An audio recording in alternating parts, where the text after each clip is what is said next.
Maker's Mark is one of the most iconic bourbons around the world, and a lot of their success comes from the drinkability of their product. Sweet, smooth, no bitterness, they say. Sort of a bourbon that everyone can enjoy. What I didn't realize about the operation was just the amount of manual labor that goes into handling all these barrels and the insane amount of real estate they need to produce the bourbon. So today, I'm heading to Loretto, Kentucky to see how Maker's Mark have kept their product consistent for more than 60 years. First up, I'm heading to the Independent Stave Company to see how they make custom barrels for Maker's Mark. One of the rules of bourbon making is that you have to use a brand new white oak barrel every time. So that means a lot of barrels.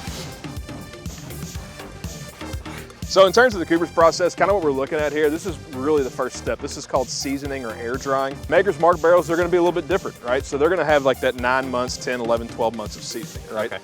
Essentially, if you wanna put it in a nutshell, you're gonna get a sweeter, mellower, little bit of a thicker whiskey out of it. Every single one of Maker's Mark barrels comes right here. Actually, this yard that you see right here, this is all built specifically for Maker's Mark to house their longer seasoning. What happens then to this wood from here?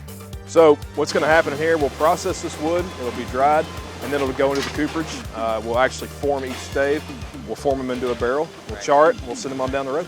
He's got all these staves being fed to him. First thing he's gonna do, he's gonna pick out the widest stave that he can find. That's gonna be the bunk stave. Then he's gonna proceed in a narrow wide pattern all the way around, right? So, not as easy as it looks. It takes about 6 months to get really, really proficient at this job. So this is pretty much the first time you're gonna see somewhat of a barrel shape. It'll go down to the steam tunnel. Okay. We'll steam the barrel for a little bit. It'll soften those wood fibers, and then we'll actually bend the barrel into its shape. After the barrels are steamed and shaped, ISC slides on their hoops, logos them up, and then sends them to the char machine where they are blasted up to char level 3 of 4, which is how Makers likes them. From here, ISC stores them for a while and then sends them over to Maker's Mark where they will be filled with White Dog, or clear bourbon that has yet to see a barrel.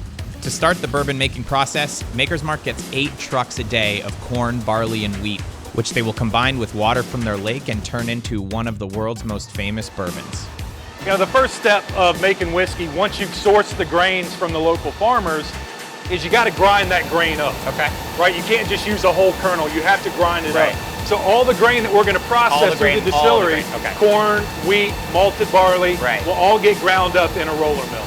And then we're going to prep it for mashing, which is where the batch process starts, which are these tanks right behind us here.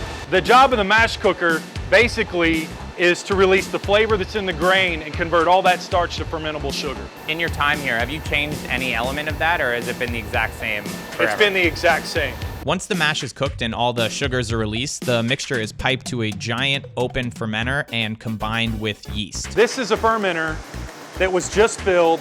We've added the yeast. Well, typically it takes 2 to 4 hours for that yeast to get acclimated to the new environment. Right. To where it'll start eating the sugar and converting it into alcohol. From here, the mixture will bubble away for about 3 days or until the yeast has eaten all the sugar and turned it into alcohol. So this is one that is probably about 2 to 4 hours away from distillation. What you can see is, one, it's got a very heavy grain cap.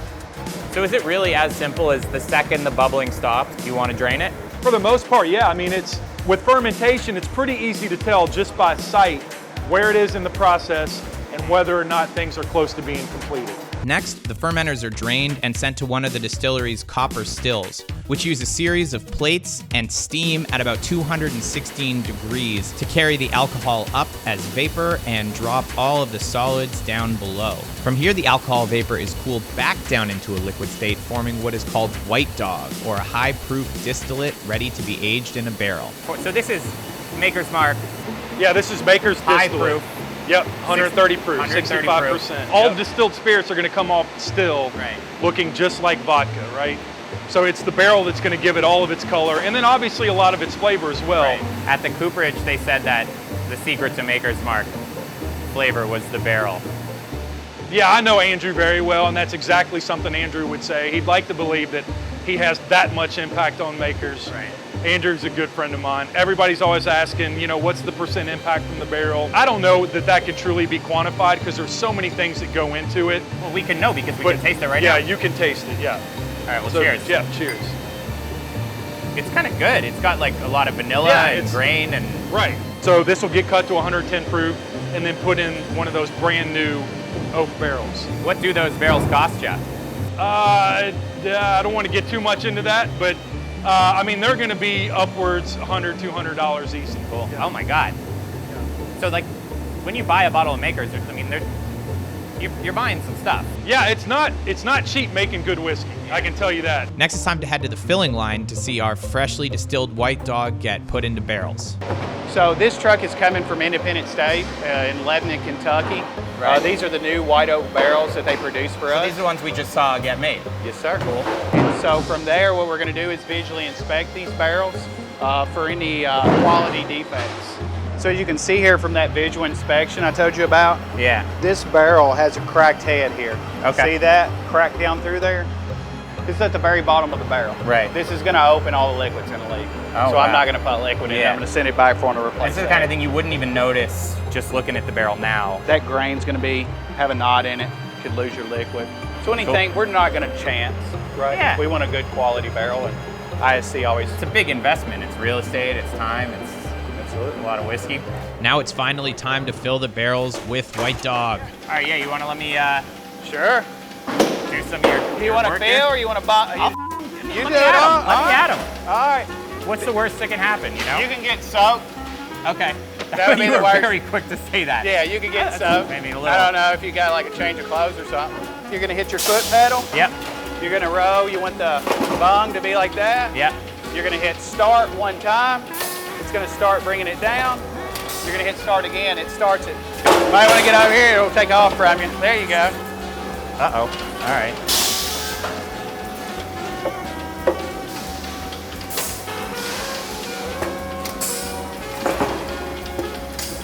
There it comes.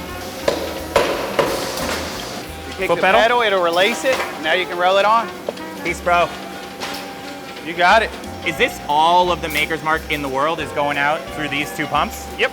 All right, let's roll. From here, the barrels are trucked off to one of Maker's 46 giant warehouses. Sean says they actually have over 1 million barrels in storage at any given time, and I'm kind of blown away thinking about the constant investment and organization that goes into managing an inventory like that. Also, schlepping the barrels around the warehouse is definitely the most physical aspect of the operation. Sean, can anything go wrong? No. Okay. I mean, you just, stop it. The biggest risk that we have in the warehouse, oddly, is going to be your hands. Look at all these pinch points. Right. So you're just going to take and you're going to kind of hold onto this chime and you're going to just kind of direct that barrel. Give it a good push. You got it. All right, so I guess after like a million of these, you get really jacked and then you hit the beach and game over? I guess so. Yeah. I've never really been able to. I've been more office setting, so. Yeah. It's also not cold in here. Yeah, it's really hot.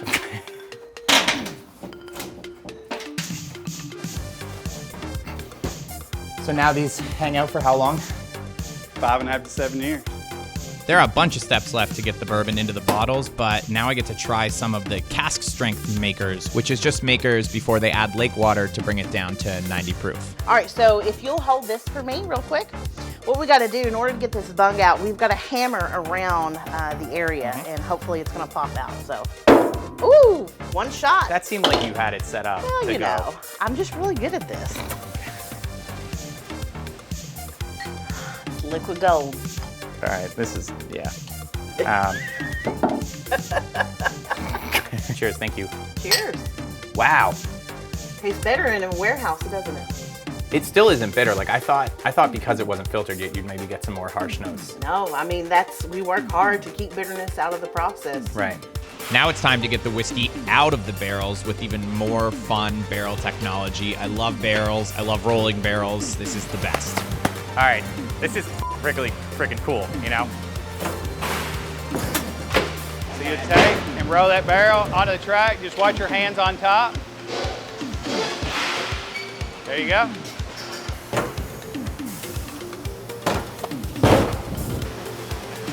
There you go. Give it a good kick. Hell yeah. You got it. I did lots of origami as a child, so I'm pretty good with my hands. You've loaded the barrels on the line, and now it's going to come over here to the bung drill, bung debung is what we call it. And as you see there, he just drills the bung out, And he puts your aerator in. Okay, cool. So that's like a straw when you're trying to chug a beer out of a bottle. Right.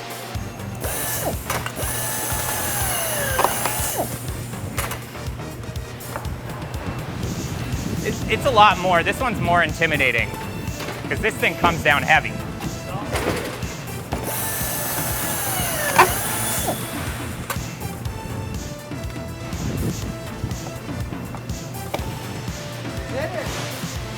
Oh, whoa, they come right back. Hell yeah. This length of this dwell line's giving it plenty of opportunity to evacuate all the liquid that was in it. So what's this? This is all the loose char from in the barrels that comes out? Yes. In that barrel, there's still some saturation of whiskey in that barrel, so you want to wash it out, rinse it out, and get some of that additional liquor out of it. The empty barrels are now loaded with more lake water and sent to this massive 80-degree storage facility to sweat the rest of the whiskey out of the wood. After about 4 weeks, the barrels are drained, and this sort of whiskey water is used to cut the product down from 120 to 90 proof. The final product is then sent over to the bottling plant. The bottles actually come in the same boxes that they're going to be shipped out in. Yeah, so they're going to flip it onto the line so they're all in upside down. It'll go right onto the bottling line. First process is going to be rinsing, where we actually shoot about a shot's worth of makers at really high pressure inside to rinse and sanitize the bottle.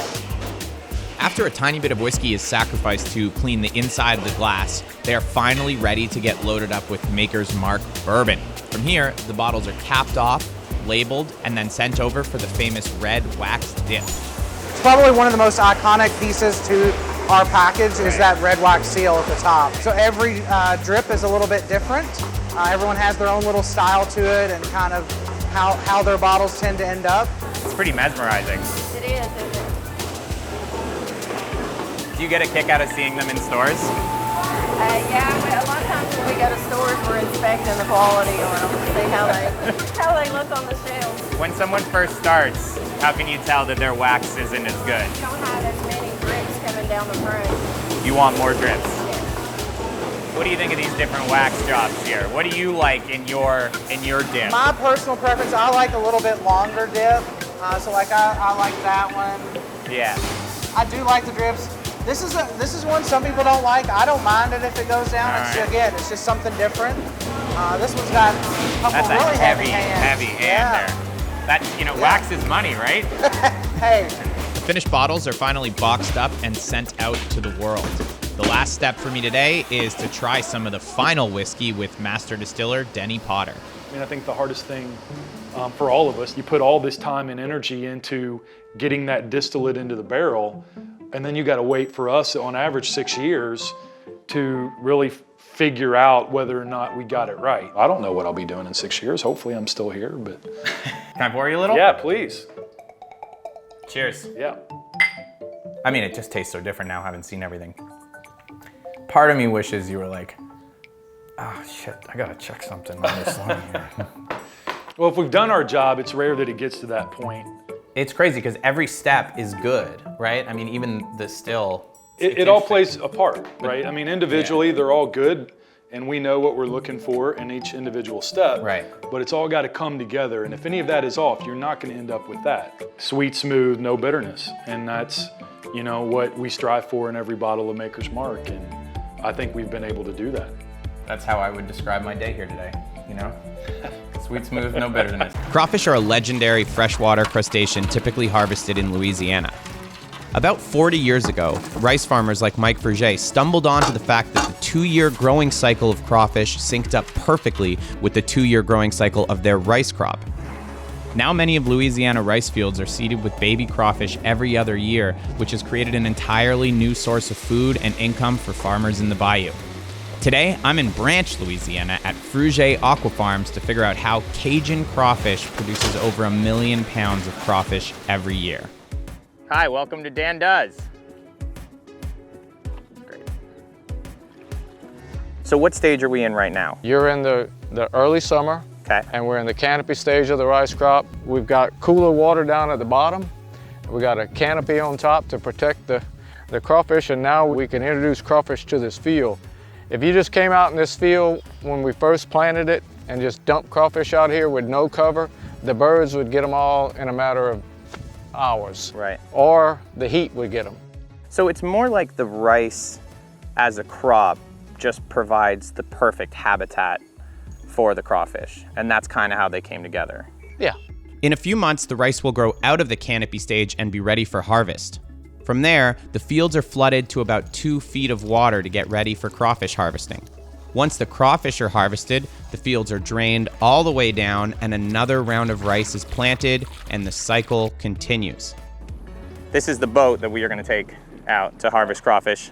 What is this device here? All right, so this is a push boat. So we used to have a fleet of mechanical boats. It took way more energy to repair the fields. Those mechanical boats dig a rut. Wherever they go, there's a rut. Even though it takes more labor to harvest, it's more efficient in the long run because you're not having to go back and repair the field. So we went back to walking.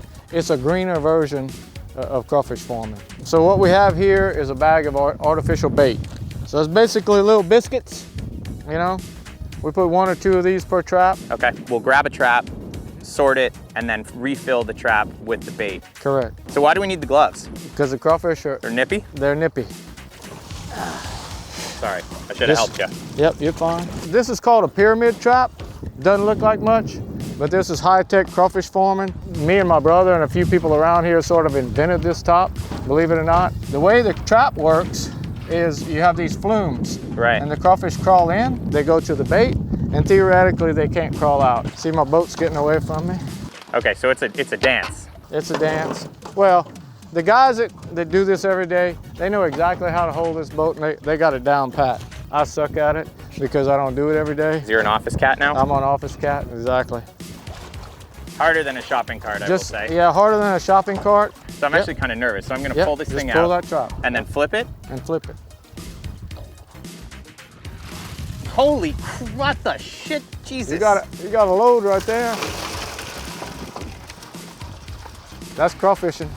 Okay, Then you can just take that bait, put it back in it, take both pieces. Here you go. Because this is a hot spot, right? Yeah.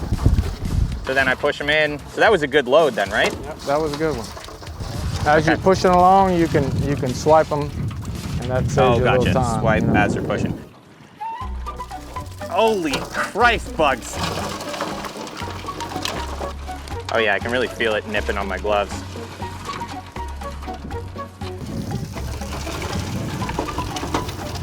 You got a hold on your boat, it's gonna float away. No hands, he's doing it all by himself. Why not cover this floor in traps? We've learned that you catch most of the crawfish right next to a levee. Okay. It's actually quite pleasant here out on the boat.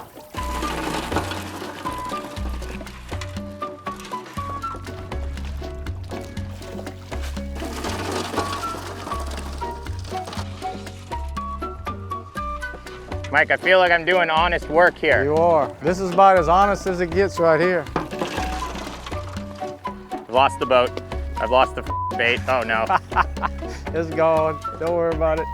Everything's just flying away from me here. Ah! I wasn't scared. They're like very sustainable, right? Because like crawfish, there would be nothing growing here if not them. That's correct. You're kind of creating protein from nothing. We're converting rice into protein. And we're all keto, so, you know. There you go. All right, so once you got a full bag, you close the little door.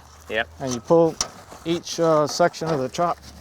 Okay, so this is when it starts being some heavy. Yeah. So we're going to tie that bag off and we're going to lay it down in the bottom of the boat.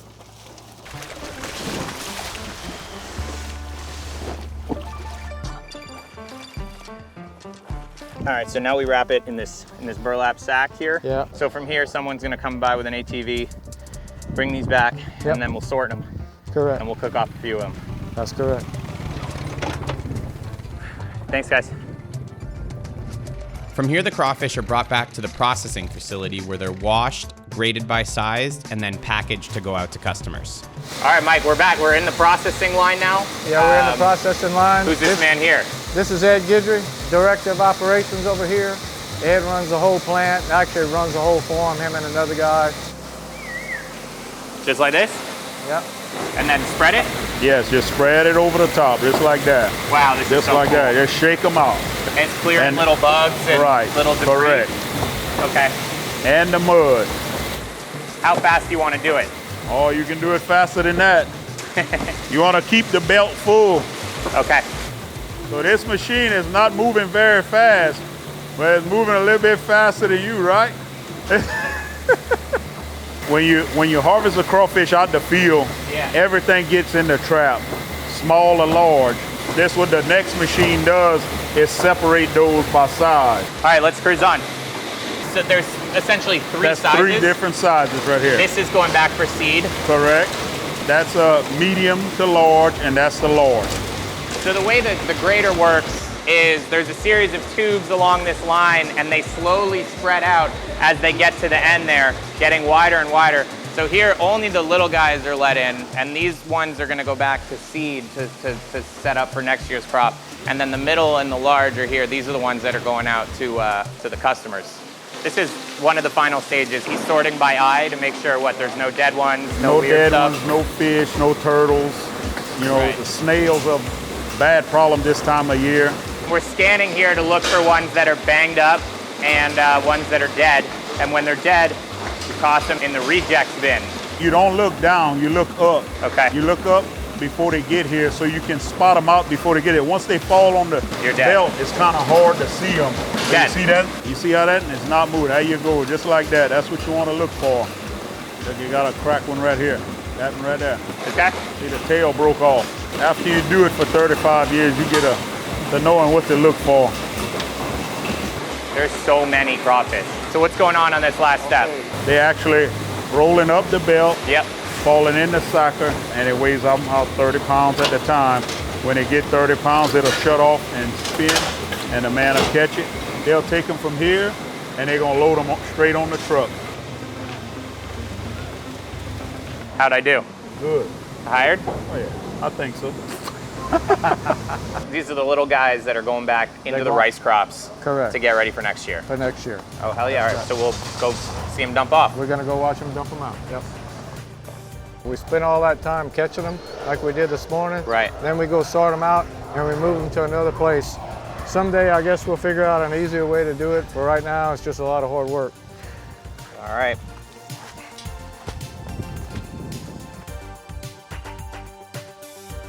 This far enough? Yeah, that's good. Now that the cycle is complete, it's finally time to see how some Louisiana locals cook up and peel the crawfish. Dan, this is Mark, my brother, Mark Frugier. Hey Dan, nice to meet you. Mark's the Mark. farmer. Yeah. I'm the salesman. He does all the work. I sell everything. He likes the PR work. Yeah, I'm the PR guy. We're gonna boil up some crawfish? Yeah, we're gonna boil up some crawfish. We got a little custom boiler right behind you. Oh, you guys make this too? So this is some of our private label seasoning. Don't ask me what's in the recipe, I forgot. It's been so long ago.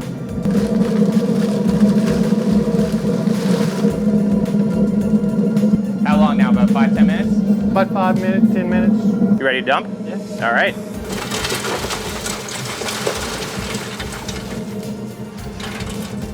You put it all? Yes. You trying to kill me?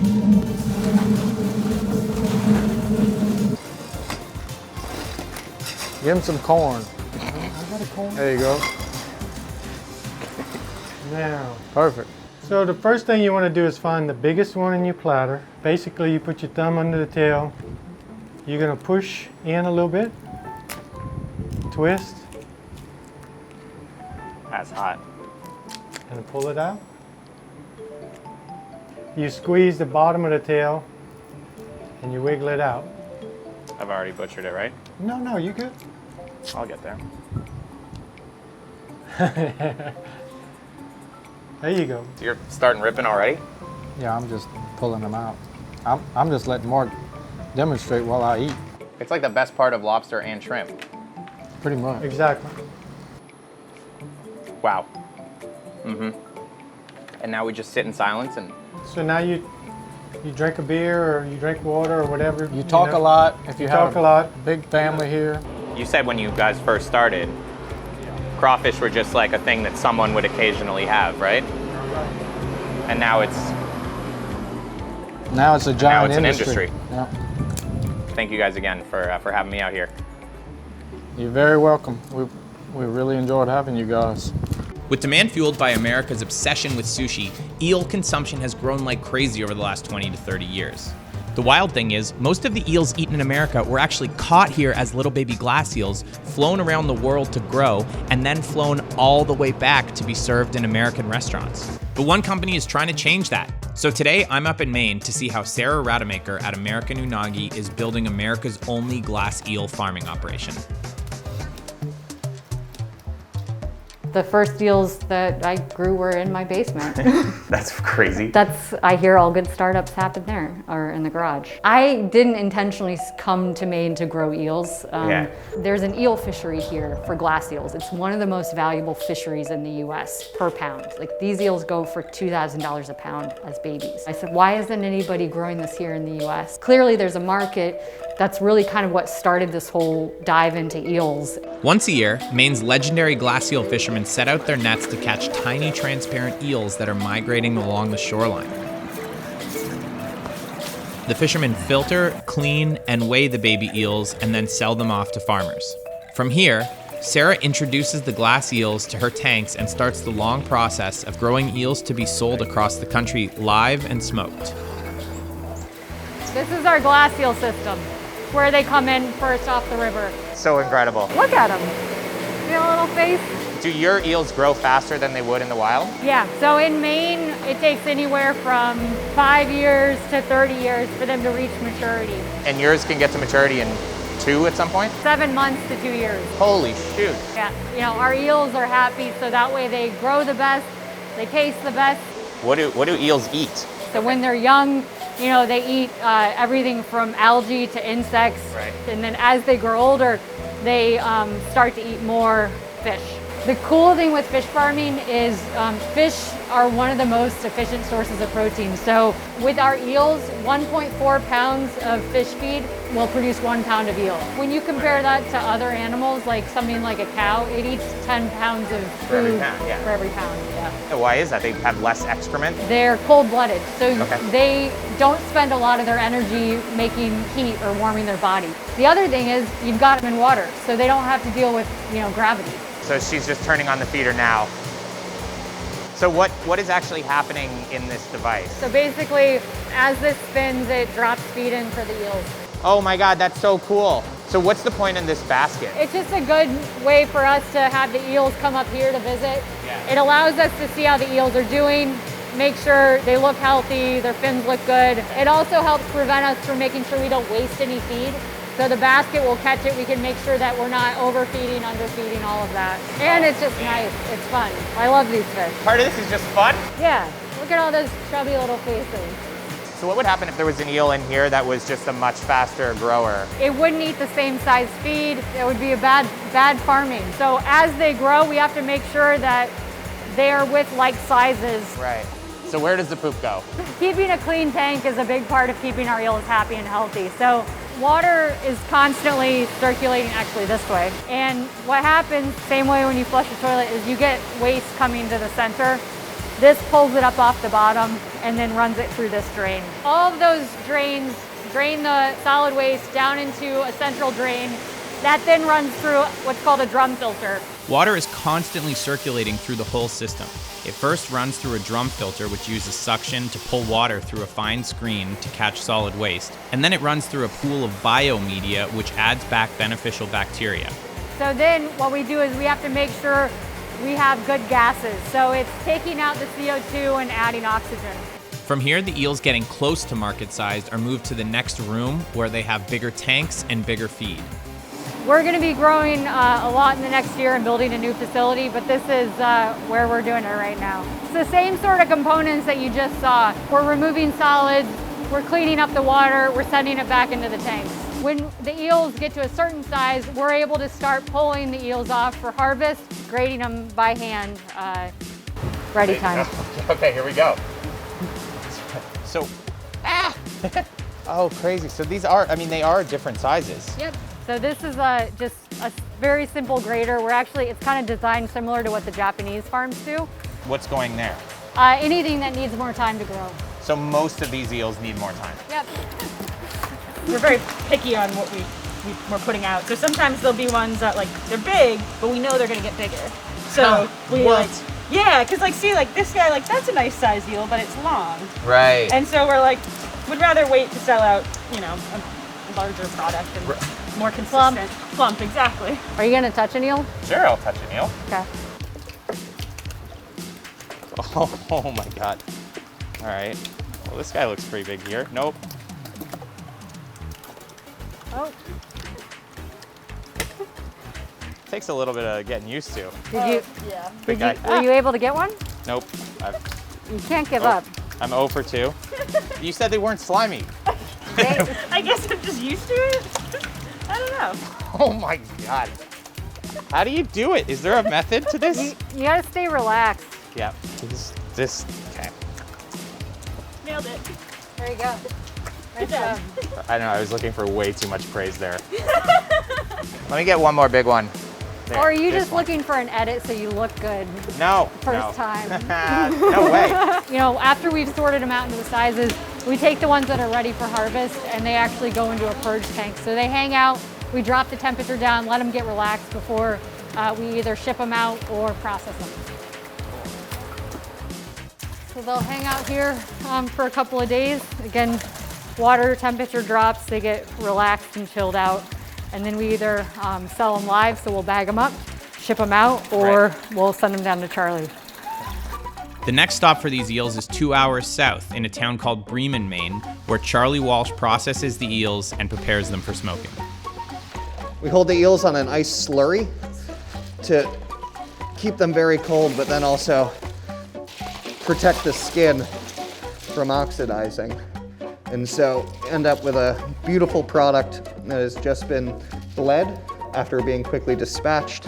So you taught yourself actually how to do this? Yeah, when COVID hit, we ended up not being able to sell as many live eels, and so there was a real need to be able to have a processed product. So I locked myself in my kitchen and figured out how to do it on my own, and now I'm able to do it pretty quickly. What I do is anchor the eel through a nail in the cutting board. Yeah. And start with the knife directly above the spine. And we are going to just slowly push our way down the spine. Jeez Louise. And then open to make sure that we're avoiding the gut cavity.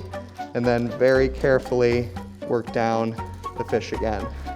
You can just open the eel, get underneath the guts from one side to also then get the membrane out. We're gonna come over with the second face of the knife underneath the spine. And we're gonna very carefully push underneath and then follow the spine down the fish. This seems robotic. There's 20,000 eels in. You think I should actually try this? Yeah, you're welcome to. Do you not think that when we're trying to make a piece of content here that is about sustainability, that watching me hack my way through an eel is kind of in poor taste? No, because it might make me look really good. I was just even trying to grab it. I mean, you can't honestly grip onto it. I haven't butterflied anything in years. I'm glad I'm starting with an eel in the freezing cold. And you're gonna take this thumb, yeah, and you're gonna put it right there. And that's actually what you're gonna be doing your pushing with. It's twisting. I think this is achieving the goal of making you look good. Oh, yeah. I love that you're just letting me die here also. Do you want a lifeline? A lifeline? Get in right above the spine. Yeah. And then it is just a push. All right, this one's gonna go to famous sushi chefs, right? Oh yeah, absolutely. With your signature on it. I'm in the other side too, which you hate to see. It is a brutal thing. Like, I mean, I'm talking 6 months worth of. And you've done a lot of butchering, right? No, this was my first processing job. This is my wife, Hannah. We've created an eel processing assembly line. So the next step in the process is actually just cleaning up the fillets after butterflying. So what do you guys usually talk about? Normally we're just blasting disco at the top of the volume.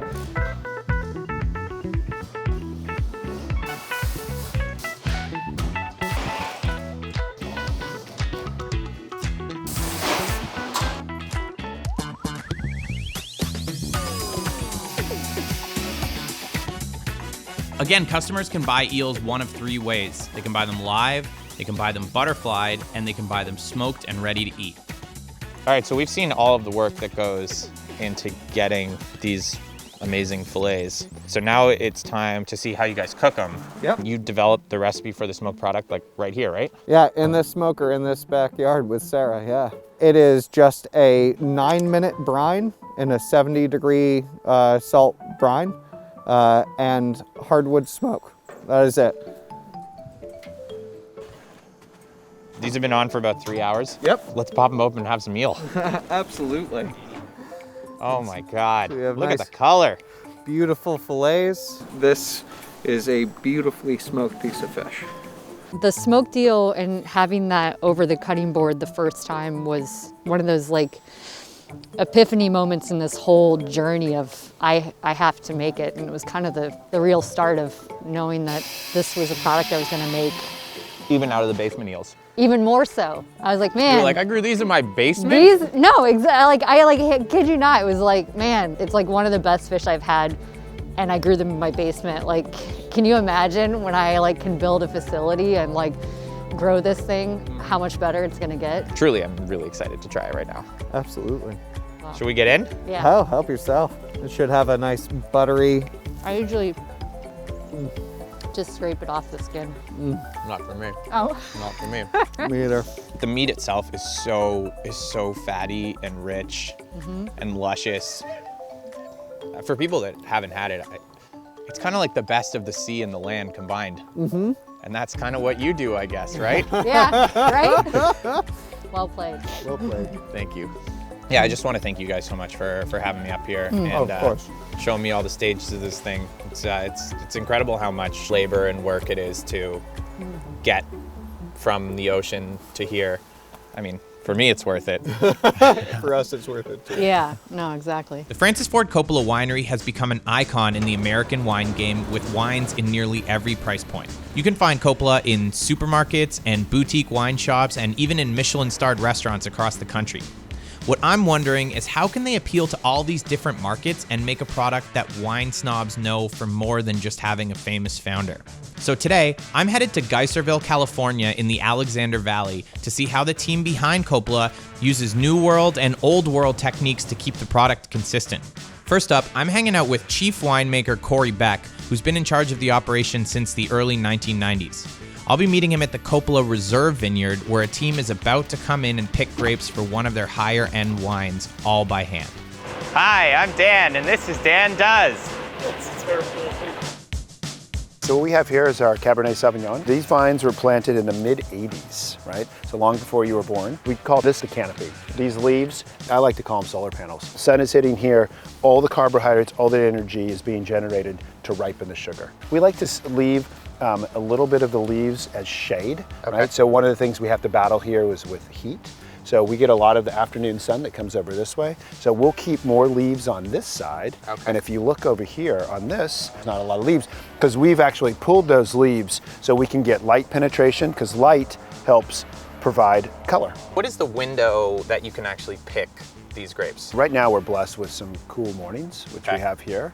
Anytime you have that, the grapes kind of just calm down a bit. So when it gets to that 100+ range, we have a very short window because they're just ripening so quickly. So you probably have about a 10-day window right now that we can start. Yeah, when it's like this, when it's hot, it's a 2-day window.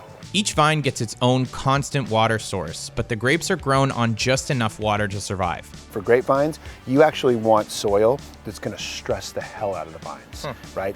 Too fertile, all the growth and everything just keeps growing the grapes. You want them to fight for it a little bit? Is that what it is? You do. You want them to struggle a bit so they're not so happy because you don't want these things big and plump. So they're more flavor dense, I guess? That's correct. It's funny because they say wine is a depressant, right? And so much of your job is keeping things miserable. Exactly. Before calling in the pick, Corey has to do a final check to make sure the sugar content of the grapes is within the range he wants. If it's too low, they'll have to wait, and if it's too high, the grapes will be used for a lower grade wine or not used at all. A sample, you probably usually want 100 to 200 berries. Grab about 3 or 4, just like that. Then you're gonna do the best job to crush all of those grapes, okay? Okay, good. Way, oh boy, heavy Too hand. much juice? Heavy hand there, Dad. It's about 26.8 roughly. We're picking this at the optimal. What is your sugar. range? Right in there. We're typically with Cabernet, we're from 25 to 28. Can you show me how we would actually handpick these grapes? We're gonna do that. The goal is to come through and you're gonna set your picking lug down here, this long green, it's called the rachis. You're gonna cut that, drop it in your box. And you guys have a first aid kit ready, you said? We do. As soon as you make your first cut, you're on the clock. Ready? Yep. There you go. That was inefficient. I'm sucking right now. Time. Not bad? Not bad at all. So it's not easy work, this aspect of it, yeah. No, it's hard. From here, Corey's gonna give the green light and then call in the pick. The team first goes through and clears away the leaves, and then goes through again and blitzes the grapes as fast as they can. Higher quality wines need hand picking to keep out as many leaves as possible and to not disturb the more sensitive branches and trees. Don't pull anything. So you can see here what Mike's doing, right? He's going through, grabbing out some of the leaves. Snagging leaves, cleaning up product here for my boys. How long will it take to fill this up? It's probably full in another half hour. With just 7 guys? Just these 7 guys here. Yeah. Incredible how fast everyone works. Once the vines have been picked, Corey and the team will repair dead plants and make adjustments to the crops based on how the wine comes out. The grapes that were just harvested now head to the crush pit where they will undergo the first stage of processing. Here's our Cabernet that we just picked. We have our hoist over here. When you pick it up and moving it forward, if you tilt too far, this thing could come crashing down over here. Okay. All right, so I'm gonna hit this button and it's gonna slowly raise these troughs. Yeah, these bins. These bins. Yep. You're gonna slowly raise them and put them in position to, so go ahead. So you, up, yep. Wow, it's too much power for me. Isn't that cool? Are they coming out? This is the tipping point here. You gotta be very careful. So why don't you go in and pick out some of those. Just go for it? Yeah. Try and get every last little bit in. I guess you can be a little rough with it, right? Oh yeah. Dive in there, and I think it's about 20 clusters for a bottle of wine. Really? So roughly. How am I looking? Right? This is where you want to clean the bends out. Aren't you adding water to the wine? So little. It's so little bit. This is just a rinse. Yeah, so the goal is to then you send these back to the vineyard nice and clean with no sugar. And then, you know, depending on if there's tourists around, you give them a shot. Sorry about that. Once we have the grapes here in our hopper, we have our auger that's slowly taking them to where they will get destemmed, and then finally we have our rollers down there which will crush them. The crushing machine simulates traditional foot stomping. It's meant to be harsh enough to break all the skins, but not too rough to crush the seeds and release their bitterness. So now everything's getting into our sump here, in this pump right now, and you can see through there, taking them in through here into the winery. A big part of this operation is dealing with all the stems and leaves. Nearly half of these machines are meant to get them back onto a truck to be used as compost for future plots. The crushed grapes and juice are piped off into massive tanks where they will undergo the first stage of fermentation to create alcohol. I'm meeting senior winemaker Andrea Card over at the larger commercial tanks to see what's going on. I sort of helped. How much will one of these tanks hold? How many? Well, this is kind of one of our big boys. Oh, yeah. So this is going to hold like 55 tons of fruit. So we can only fill it up a certain amount of space, because if we fill it all the way to the top with fermentation, it expands and it gets hotter.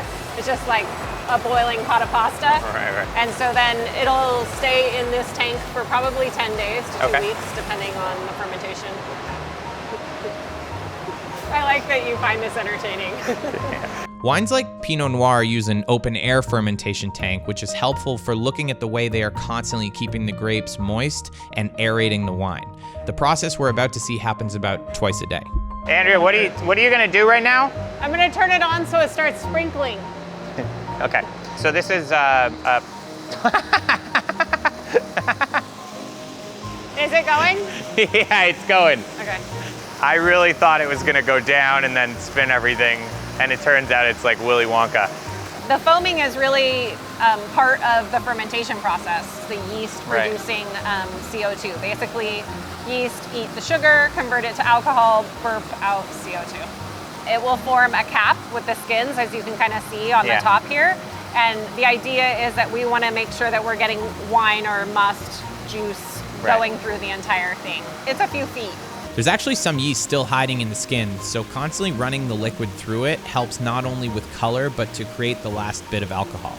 So as senior winemaker, Andrea has to taste the wine from every tank multiple times a day to spot imperfections or whatever else might have gone wrong. So this tank has Cabernet in it. This has fermented all the way down to 3 brix, so it's still not dry, it's still not ready yet, but we'll see what you think of it. So we do swirl the wine, and it's not to be pretentious, it's not to look fancy, it's actually to volatilize the aromatics, and so then you shove your face in it. The idea is that you're smelling if there's anything off, if there's anything amazing, all of those kinds of things. You're looking for all of it. Interesting. So if there are amazing things, then... We make note of it, and it's like, oh, this is tasting really great. This potentially could go to a different program or go to a higher tier or lower tier, all of those things. So having many tiers of wine actually gives you a lot of flexibility. Yeah, so, and then the best part about this is that you get to spit. Right there? Yeah. Just don't spit on my boots. As you can see, other people have. Can you imagine tasting all of these tanks every day and forgetting to spit? You wouldn't forget. No, you wouldn't forget. Once Andrea thinks the wine has fermented enough, she will give the go-ahead to drain the wine from the tank. From here, the leftover skins and whatever pulp is at the bottom are sent to a bladder press, which is basically a container that fills with a giant balloon to squeeze out excess wine still contained in the skins. From here, the leftover skins are also sent over to the compost. At this point, the wine is the ideal color, sugar level, and alcohol content, so it's ready for barreling. Similar to bourbon, Coppola's wines are put in toasted oak barrels. So this is whites and reds in here? Yeah, whites and reds. Holy shit, this is huge. So this is the cooper's name and their information, and then it has our information, and then it tells us exactly what type of oak this wood actually is. The barrels aren't just there to impart wood flavor into the wine, they also give the wine time to undergo what is called secondary fermentation. Secondary fermentation is changing malic acid, like an apple acid, into lactic acid, and lactic acid is like the milk acid, right? It gives you that creamy flavor. So for red, you're getting like a bigger, better mouth feel, like it's more round, it's more palatable, really. Alcohol percentage is The alcohol percentage is now stopped, because there's nothing left for the yeast. There's no more yeast. sugar. Right. Now we get to try some wine that's been sitting in the oak barrel for about 1 year. That's fine, thank you. Oh, you have enough. Yeah. So you can feel the oak influence, right? Oh yeah, And for sure. And it starts from day one. So in another year, we will then put that into the bottle, and it will mellow and all be super balanced in the mouth. After the wine is done aging, the barrels are dumped and then rinsed so they can be used again. The final stage is bottling, and today we're getting the chance to see the Claret being bottled, which is by far Coppola's most popular wine.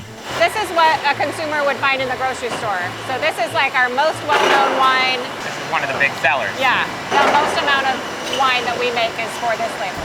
They have absolutely no reason to let me do this, but that's Hollywood, baby. And now slide, pull up. Yep, you want to hit it. God, it's scary every time. So the bottles come in here, and they're actually getting gassed right now. And the idea is to drive out any oxygen that might be in the bottle itself. So every single one has a perfect fill level. So that way when it does get corked, it has the right pressure in there and everything is done. Cork's heading up to the corking system. Capsule gets spun on. It's not spinning the bottle, is it? It's just... It's spinning around and down. And then that guy's tamping it down. with like a little rubber bumper. The claret has this beautiful gold net on the outside, and we had to have special machinery designed just for us to be able to apply it. One of my favorite parts of seeing these factories is checking out the machines that companies have built specifically to automate a unique style element that you can't find anywhere else on any other product. So they actually have a two-step process where they spread the net. Oh my God, it's so cool. They spread the nets out and then they use like a mold, like a form, and then shove them in. Insert the bottles and then tighten and twist. Wait, you've been here 30 years? 38 years. 38 years you've been packaging, you've been running this room? Yes. Ever anywhere else or always in this room? Always in this room. How can you still hear? I wear earplugs when I'm here. Jesus, Yolanda. You just gotta let enough bottles go by, so he's gonna need all of these. Those are all his. You gotta count and pass. Perfect. Now let 6 go by. There's 2. 6. You're packing right here. Oh, so that's when you get time to set the box up? Yes. Okay, cool. You're hired. No, stop. That's the nicest thing anyone's ever said to me. It's now finally time to try some finished wine. First off, we're gonna try the ultra popular claret, and then we're gonna see if we can spot the difference between that and something more exclusive like the line we saw picked this morning. So you've tried this wine already? Many times. Well, I hope you've done well. Thank you. I will say it's really hard to like actually have watched the work that you guys do and like watch you running around and trying all these different things, to not just be like, oh, it's the best wine I've ever had. So this is our reserve tier. This wine is meant to be a more serious wine. Whoa, I feel like I taste the whole day. I think if you really invest yourself, now I taste the different parts in that sip. Like I see the different rooms a little bit. I love it. Cheers. Cheers. Sustainably farmed mussels may be the perfect food. They're healthy, delicious, and they filter the water around them as they grow, meaning everyone wins. The problem is they're cheap, they're heavy, and they require a lot of labor, so it's hard to sell them at a profit. One of the ways it's done is by creating mussel farms on giant mussel rafts in the middle of the ocean, which protect the mussels from predators and make harvesting more efficient. So today, I'm out in Portland, Maine to find out how Bangs Island Mussels uses high-tech machinery and organization to turn this highly sustainable protein source into a legitimate business. The day starts at 5 a.m. when the morning team gets in to load the boat up with ice and mussels from the previous day's harvest that need longer to grow. From there, they set out to one of their 6 sites in Casco Bay to start the long process of getting mussels out of the water and into the hands of chefs across the country.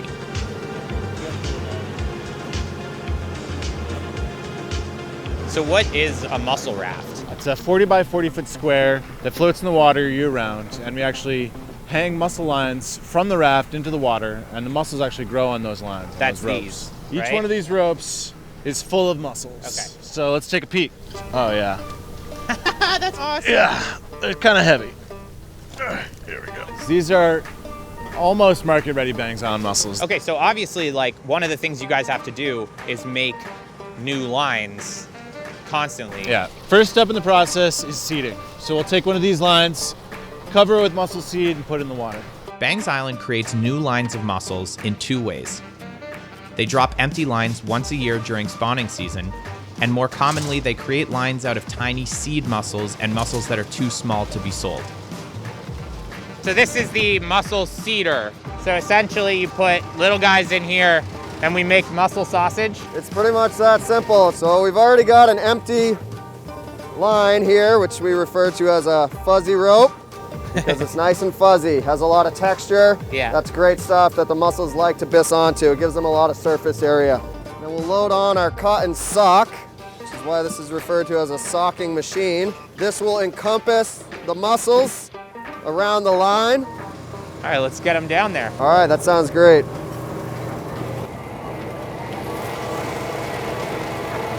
That is so cool. And over time, this cotton will biodegrade. It's basically just a temporary encasing so that the mussels have time to send out their byssal thread, their beards, their roots, if you will. Right. Adhere to that line, cotton biodegrades away, and the mussels take its place. Would you use this for other shellfish as well? For mussels only, because mussels only grow the byssal threads, the beards. Is that part of what makes mussels so efficient to grow? Absolutely. The whole system is designed to have the mussels hold themselves on the line. So it becomes very efficient. You can do a lot of quantity in a small space in a short time. Pinch it off. It really is sausage. Absolutely. And then we let it go. This is what takes mussel farming to the next level.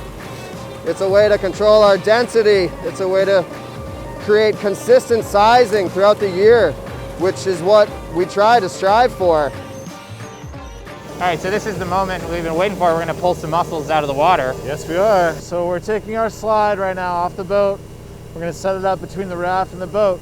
So we have a nice smooth platform to haul the mussel lines from the raft onto the boat.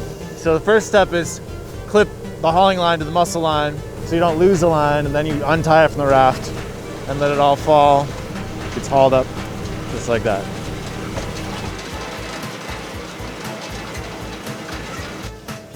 We got mussels! Yeah. This is almost exactly what we want to see. We want to see a lot of mussels that are the same size and big. This is our ideal mussel size for Bangs Island mussels. So you can sort of see the difference here, like big mussel, little mussel. These ones are too small. These will go back in the water. Right, so this mussel will go back in the cedar that we've already seen. Absolutely, and it'll grow to be harvested another day. So what else is going on the rope? Each mussel line is like its own little ecosystem. So these have been hanging out in the water. These have been growing for 2 years or over 2 years.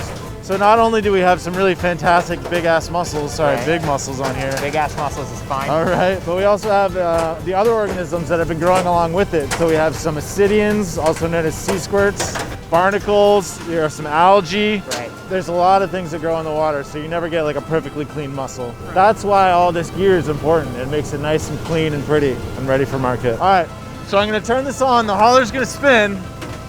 The mussels are gonna come up, and if you want, you can help sort of push them off the line. So you want to push even before they get to the stripper? Gotcha. It just helps. Here we go. Okay. Oh, yeah. That was it. You did a great job, though. Nice job. Okay. This is what we start with. This is the raw product. There's all kinds of mud, all kinds of sea squirts, small mussels, and then we have all this fancy gear to help us make nice, clean, market-ready mussels at the end of the day. All the weird stuff that's going on here kind of makes me feel like there's more earth and life in the mussels. It's a dynamic environment. It's full of life, exactly. You know what I mean? If there was not a lot growing on these mussels, there probably wouldn't be growing very good mussels. So it goes up the conveyor belt. All this stuff is specifically built for our farm. And then it feeds into the declumper, which is as simple as it sounds. It's a machine that declumps mussels, breaks up the clumps. And that's the result, individual mussels. And the idea is they're all broken up and clean, but the mussels themselves aren't broken. This is our vibrating size grader. So obviously it vibrates and moves the mussels along and grades them by size. So the small ones, the seed falls through, and the market size mussels we put into these insulated bins. So whatever falls through here, we're putting back in the water in our sausage. Yep, we're gonna sock them back down in the sausage. Exactly.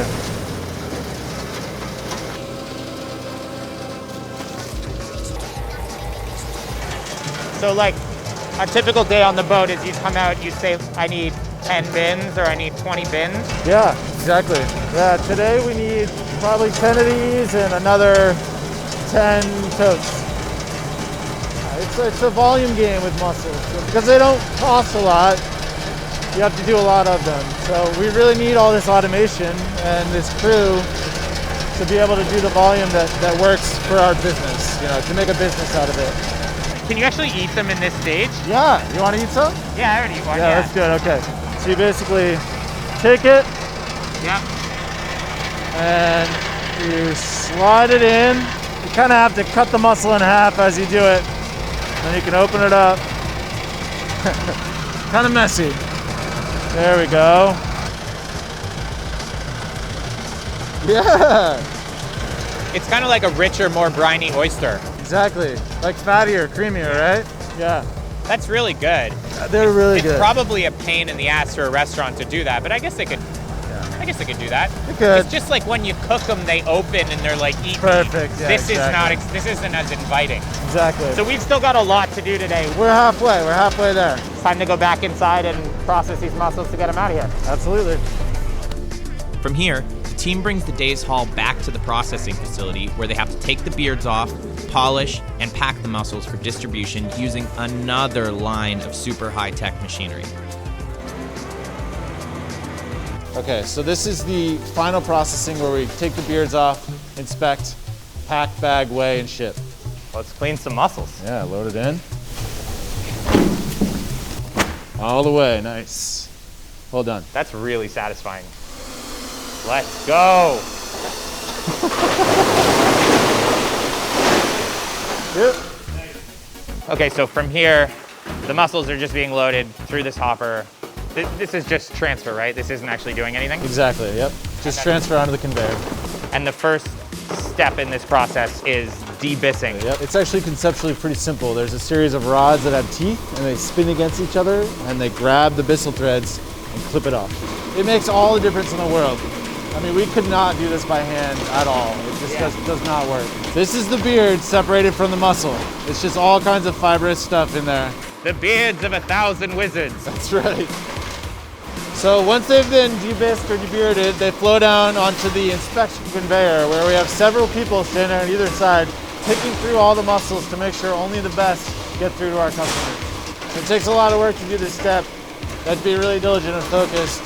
So we're looking for a few things. We're looking for anything that's cracked, broken, anything that's dead or open, and then anything that's too ugly, right? I love conveyor belts so much. I mean, it makes all the difference in the world. Can you imagine doing all these steps without any conveyors in between them? The beginning of the company, we did that, and we took the place of a conveyor by shoveling. We would shovel all the mussels in between the machines. So you were much slower. Yeah, way slower. The mussels, after they've been inspected, fall on the table. We'll do a final hand grade to weed out any sub-market size. They'll fall through the grates and be reseeded later. And it can't take too long because we have several thousand pounds to get through. All right, you're saying I was being slow. Yeah, too slow, too slow.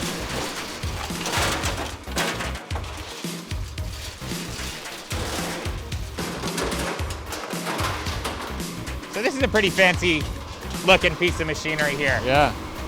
So this is the automatic bagger weigher conveyor. Okay. Mussels go into the hopper, then they come up the belts. 2 belts on this conveyor, one for the big, one for the little. So this is the gross weight, so it fills a lot fast, and then this is the fine adjustment, which, you know, fine tunes the actual weight. To load up the bag right here, and then release it with this bar, and the appropriate amount of mussels falls in the bag.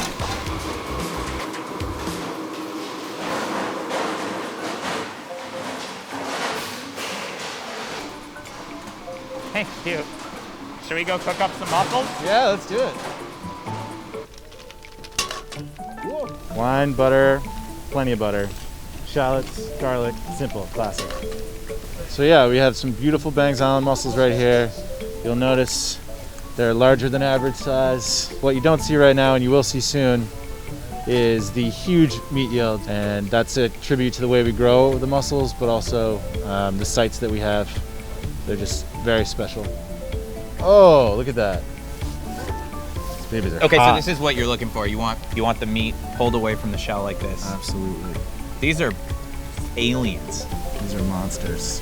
Cheers. Cheers. All right.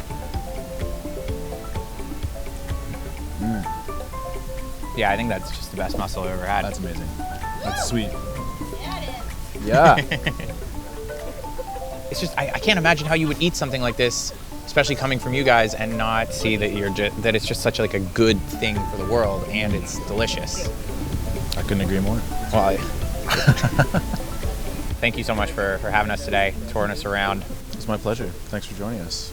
Here's what you don't know about peanut farming. Yes, peanuts are one of the most common American snacks and are part of so many traditions, but not many people know how peanuts get to the baseball stadiums or into their trail mix. Producing peanuts is actually a complicated multi-stage process that involves a few different companies. Companies like Hubs or even Planters don't grow their own peanuts. They actually buy from deshelling companies who buy peanuts from farms. From there, The peanut brands like Hubs or Planters cook and season nuts to their standards and then sell them to the public.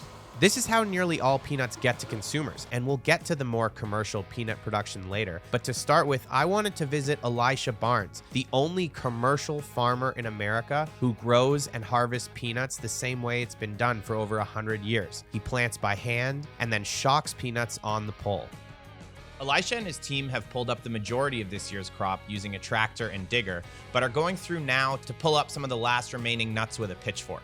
What we're doing right now is actually the way that it used to be done. You gotta shake the dirt out of it so that you can turn it over, and there's your product right there. Are you the last person in the country who's still doing peanuts like this? Yes. That's crazy. It's antiquated, and that's what people call me crazy for doing it. So what happens here once you've got them exposed? This is when you start the shocking process? Yes. When you say shock, that's the terminology in this area for stacking. It is done this way, and it goes over like that. The peanuts are left to shock on the pole for about 6 weeks until they're fully dried. Then Elisha will pull out all the stakes with his tractor and prepare the vines for the picker, which separates the peanuts from the vine. This picker is from 1920, and Elisha has to constantly modify it to fit with his 1960s tractor. It's amazing the little tiny techniques you have for this thing. And if you don't, it doesn't work. Can't call the manufacturer? This is so old that manufacturers for this has long been dead. This is not how I expected it to move. It is so cool. All right, we're only gonna put about that much at a time, okay, and it'll feed it in itself. It's going through, it's beating them up, and then it's sending everything through a grate. The vines go up top, the peanuts fall down through and come through a shaker. So I can do one? Yes. I don't want to break the machine though. How do we know if we're okay? No, it's okay right now. I'm watching. From here, Elisha's peanuts will be kept separate and actually sold as Hub's single origin peanuts. I do this every day. I eat a double handful of peanuts, raw peanuts, every day. Do you think it's a secret to anything? May or not be, but I'm gonna just believe it's part of... You're 197 years old? I would like to say that. For me, it's rewarding, it's an honor. Who would have ever thought that the son of a sharecropper would be standing on the land that he now owns and farming peanuts the way that my father and his father did? That speaks volumes for me. Me too. Thank you so much for doing it. Now that we've seen how Elisha produces his nuts by hand, it's time to move through the more commercial process. Peanuts are planted and dug by the acre, and instead of shocked, they are just left out in the sun to dry. From there, they are harvested and bought by a deshelling company, which will deshell the nuts and also act as sort of a middleman or a distributor. The deshellers will sell off different specs of nuts to different brands, like Hubs, who buy only the top of the line, extra large peanuts to be sent through their special cooking machines. How do I look? Creepy? Beautiful. So we've got our bags have come in from the sheller and we're ready to go and cook some peanuts. Let's go. This is a 2,000-pound bag of peanuts. You're gonna jack it up, you're gonna pull it right here, hang it up on the scale. Not too sharp. All right, take the straps, hang them up here. All right, raise it up. How long you been cooking peanuts? 7 years, 10 months. Do you know that exactly? Yeah. All right, stick your finger in there. Yep, there you go. Don't open this one yet. Okay. All right, just pull it down so you can get to it. All right. Pull that. I can't fuck this up. Pull it. There you go. Ah! All right. This is all our raw peanuts. All the raw peanuts. From here, the nuts are shaken out into fry baskets to get ready for the cooking process, which was invented by Marshall's grandmother. The goal is to just get these baskets as full as possible. And then what is this here? This is our blanching operation. So we need to soak the peanuts in hot water for a few minutes. That gives them a nice, like, crunchy texture when they're fried, and it seals the peanut in. So that's the blister fried process that we have. Is that standard in peanuts? Like, would the most commercial nuts be blanched and then fried as well? No, that was the thing that made Hub's Real a specialty item. So Planters is the most famous peanut, and they dry roast. So what my grandmother did differently was water blanch it and then fry them in an oil. So that kind of is the specialty process is the blister fried cooking that we're doing. Up here, I didn't even realize, this is all the baskets that have now dried out? Yeah, they're drying right now until they get transferred over to the fryer. And you guys invented all of this machinery? My grandfather actually worked with a local engineer to design this continuous cook process on the blancher as well as on the cooker. So yeah, it's been pretty cool. And this is probably our 5th generation of this exact equipment, but yeah, they worked with a local metal shop. It's not out of the box at all. This hopper's filling up, so now they're going into the oil, and they'll be in this oil for a few minutes, and that's what makes them crispy and crunchy and delicious. Amazing. All right, so this is like the frying, technologically it's the same machine, right? It's pretty much the same machine other than a couple of parts, but concept's the same. It's a continuous cook process. Like that's a continuous blanch process. Yeah. They're just sitting here in the oil for a few minutes. The main thing that we're doing here is just trying to maintain the right temp and roast. So you're looking for a different kind of coloration here in the beginning of the cook compared to the middle and in the end. So he'll adjust the time and temp throughout this whole cook to make sure that the peanuts are getting the even roast that we desire.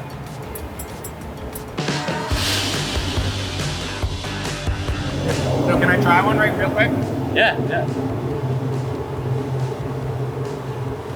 It's an unsalted peanut. No, I get right out of the fryer. I get you. Wow.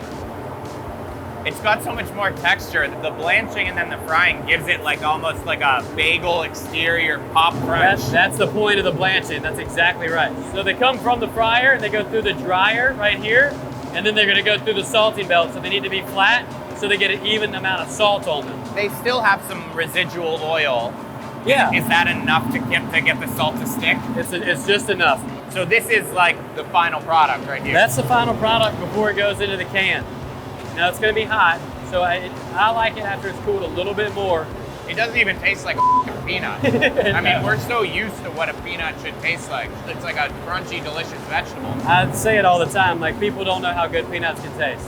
Now it's time to get the freshly cooked peanuts into cans. The weighing part of this is actually really hard and made me feel really dumb. Okay, so what are we doing here? Okay, when the can comes over, we have to make sure the weight is in the range, in the right range. Okay. Sometimes it's right and sometimes it's not. So you got to take off to make it right, or either add on. Oh, you're really doing quick little motions here. It's like hand-eye coordination. So pull it? No, it's gonna come. Then when you get right here, you can put it on the scale. Make sure it's centered on the scale. Oh, all right. Damn it. Oh, I'm an idiot. Oh, I'm so bad at this. That's okay. All right. Use both hands. Okay. If you use your left hand, it gives you more time to block this can. Block it. Okay, you can use this hand, your right hand to block it. All right. So that can is gonna automatically come.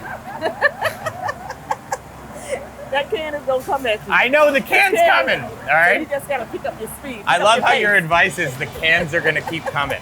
I just gotta pick up my speed. I get that. Yeah, I get there that. you go. Speed is. They get sealed, and then after that, every Hubs can gets a key. It's kind of the key to the party. You got to be able to open the can, cut the foil. Yeah. You can open the can with just the key? That's it. So for a lot of the peanuts, this is the end of the line. Exactly, this is the end. But for some of them, we're gonna go off now and see how they get coated in chocolate. Exactly. And that's the final potential stage. There's a lot of, different flavors, different seasonings, but our number 1 and 2 is our plain salted and the chocolate covered. So if you're a Virginia peanut, you really don't know where you're going. You got some options ahead of you. That's right. While they used to outsource the chocolate component of the brand, Hubs has just upgraded to a state-of-the-art chocolate enrober operated by David Gombeski, a lifetime candy maker. We're taking bets on which peanut makes it into the enrober first. Is this? Do you play this game? Yeah. Every morning when we start up. Yeah. All right, who you got your money on? Well, that one there. What are you looking for? Size or what? No. We got a runner. Speed. We got a runner. Speed. Holy it's actually really exciting. What's the wager? We've lost it already. Can we start again? Now the enrober has about 250 pounds of chocolate in it right now, and it gets pumped up into this horizontal pipe with the holes into a trough, and there's a double curtain, a leading and a trailing. The peanuts go through. What chocolate doesn't stick to the peanut just is recycled in the machine. they're cooling here. Yep. On the journey towards the end. You're very poetic. In a few minutes, they'll be sealed up in a can. So it doesn't get any fresher than this. You don't want to give me some deep emotions about watching all these fellas fly by? It only takes a few minutes to get from up there to down here. And then onto this horizontal transfer belt, which will take it to a vertical ladder belt into a hopper that is going to feed the cans. All right, I'm going to fill some cans again, setting myself up to fail. Do you think this one's easier than it is with the salted?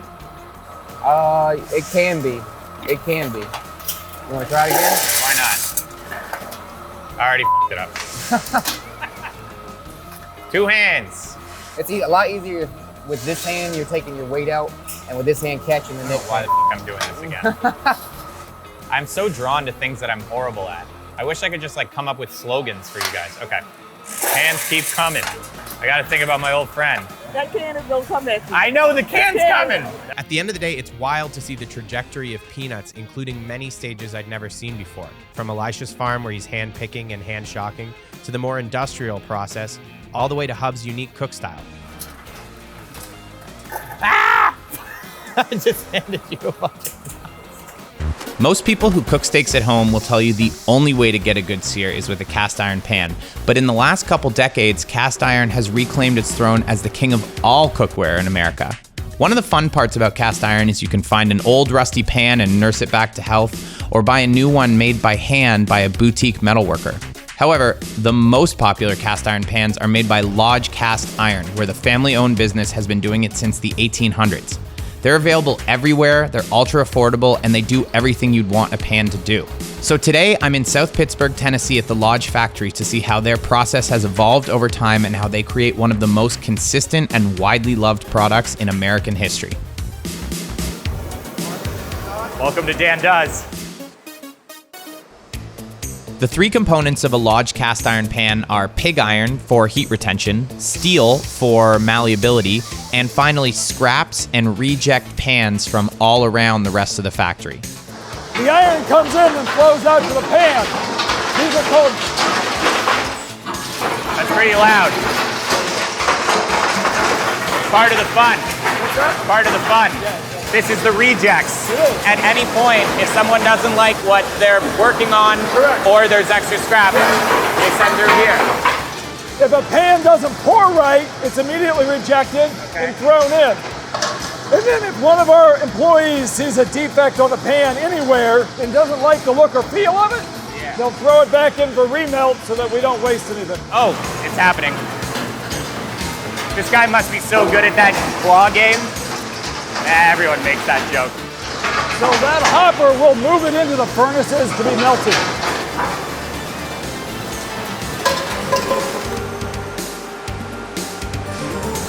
So here, this is what's been filled with all our raw material. It gets shaken through that chute and dropped into this container that'll move it. So that's how we get everything into the furnace itself. From here, the mix of metals is brought up to 2,800 degrees Fahrenheit, and then it is slagged or has its impurities removed for the first of 2 times. And then all the impurities in the iron, the rust that you saw, the sand and everything, is floated to the top now. So the robot is actually going in there and clamping it and bringing it out and pulling it out so it doesn't go in the iron. From here, the molten metal is poured into what is essentially a giant ladle, which will be used to transport it to the next stage of the process. All the sparks that you see flying, we call yellow jackets. They sting when they hit you, so hence the protective clothing. I would have thought they did more than sting. Yeah, they do. But some of the old timers used to say if you licked your fingers, you could run your finger through the molten metal.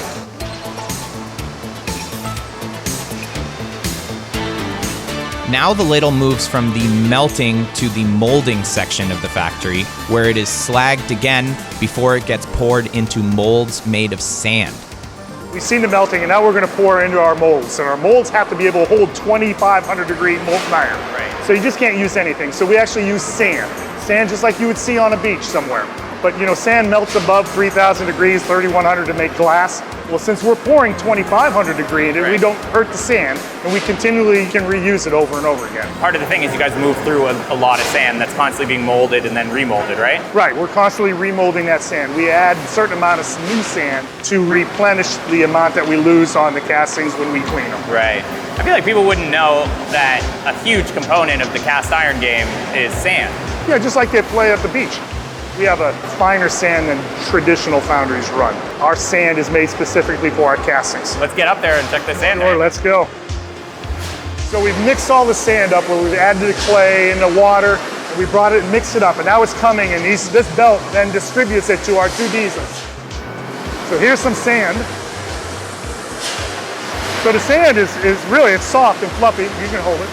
But when you squeeze it, oh my God, yeah, like a really good snowball. So the sand comes in yellow, just like you would see, but after we poured iron in it and the clay level is burned up and things like that, it turns black. So the way this works is these come down to stop the sand from rolling through and sends it down to one of the lines. Feeds whichever line's calling for sand at that time. And if it doesn't go through either, it just gets sent back and back around? Both systems are full, the belt will stop and we won't send any sand out. The sand now falls down one of two chutes before being formed into a mold and then filled with the molten metal from before. Okay, so we've seen the sand come down. So this fancy machine is creating our sand molds? Yes. So how does this work? We got a tool that's on this side of the machine called the ram. We got a tool that's on this side of the machine called the swing. They face each other inside that chamber. We blow the sand and squeeze it. We pull that pattern out of the way. It's on the swing, so it swings out of the way. There's an impression on that side of the mold. He pushes it all the way out, retracts the ram. Now that impression's on that side of the mold. We make another mold. The front of this mold now matches up to the back of the other mold. And then we just continually do that. That's one half, they match up.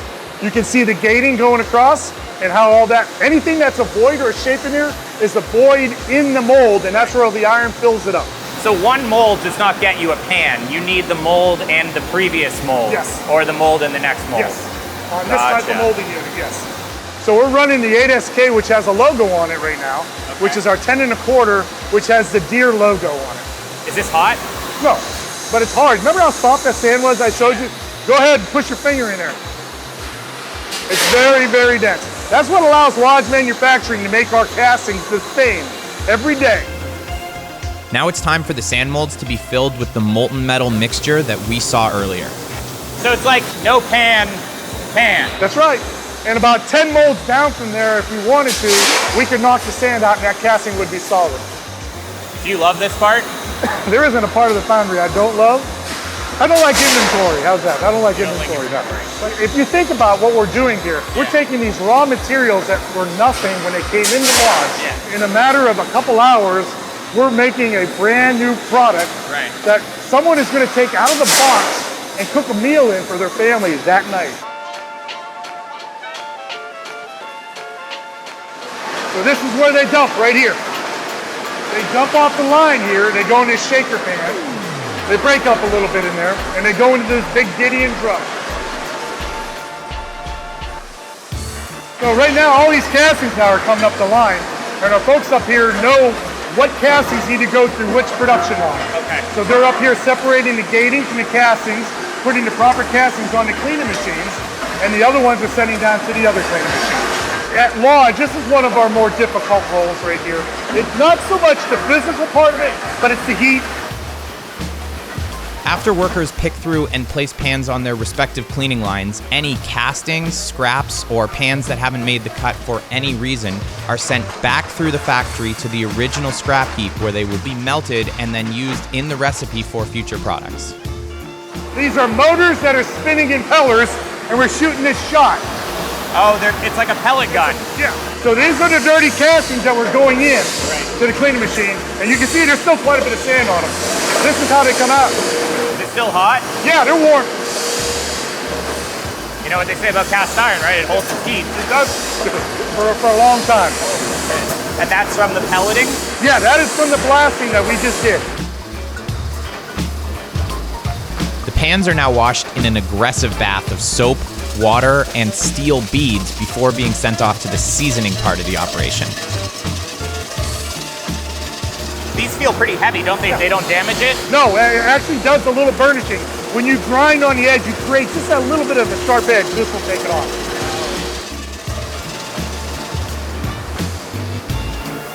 All right, so I can start to smell some oil. Yeah, we're right at the beginning of our seasoning process now. So these pans are done, right? Like you could sell this pan, it would just be unseasoned. Correct.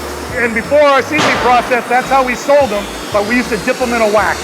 And then the consumer had to go home, take the wax off, coat it in oil, put it through their oven, and season it themselves. So now we've applied the oil, just a soybean oil, and you can see that they're all sprayed evenly. So from here, they're getting heat up? Yeah, we're gonna go up in this oven, run them in there about 15 minutes at a really high temperature. So this is what I was talking about before, about our spot seasoning, that drip. And if you look close, you can see the drips hanging right there. Yeah, go on up. Oh, no way. Drip. Yeah.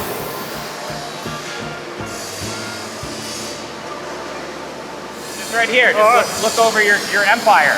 What does it feel like to look at everything going on out here, though? You take a look at all these castings that are coming down the line. You know, we're not making them for cars. You know, we're not making parts for who knows what. Right. And we're making cookware for people to use. That's what drives a lot of us here. When you first come into work, you don't realize that. But after you've been here a little while and you understand what we feel every time we make a casting, and you think about the next person who's going to touch this is someone in their family, or some individual is going to take this and make something with it. Is that enough poetry? Oh, I'm not done yet. So this is another pile of rejects here. So these are ones that our takeoff line people inspect. They're the final inspection before we put them in a box. Okay. So this casting is scrap. We will not sell this as a first quality casting. I mean, I have no idea, but it seems like at least 10 or 15%. You're close. Don't You're make close. it. It's a little less, and that's overall. This job, this 8 skillet, we're probably, I don't know, 3 to 5. But then we have some other ones that are a lot higher, but we average out at less than 10. You wanna label something? I'll label something. Oh man, you ain't trained. I'm making his life more difficult right now. No, you're not. Can I put one more on here? Nope. 3? 3 to a side. It's tough. I can dance. I'm amazed every single day. Now he has a little advantage in you because he's looking ahead. So he's inspecting the backside as they're coming down the line. If you watch him, he's looking. I don't have his wherewithal yet. No.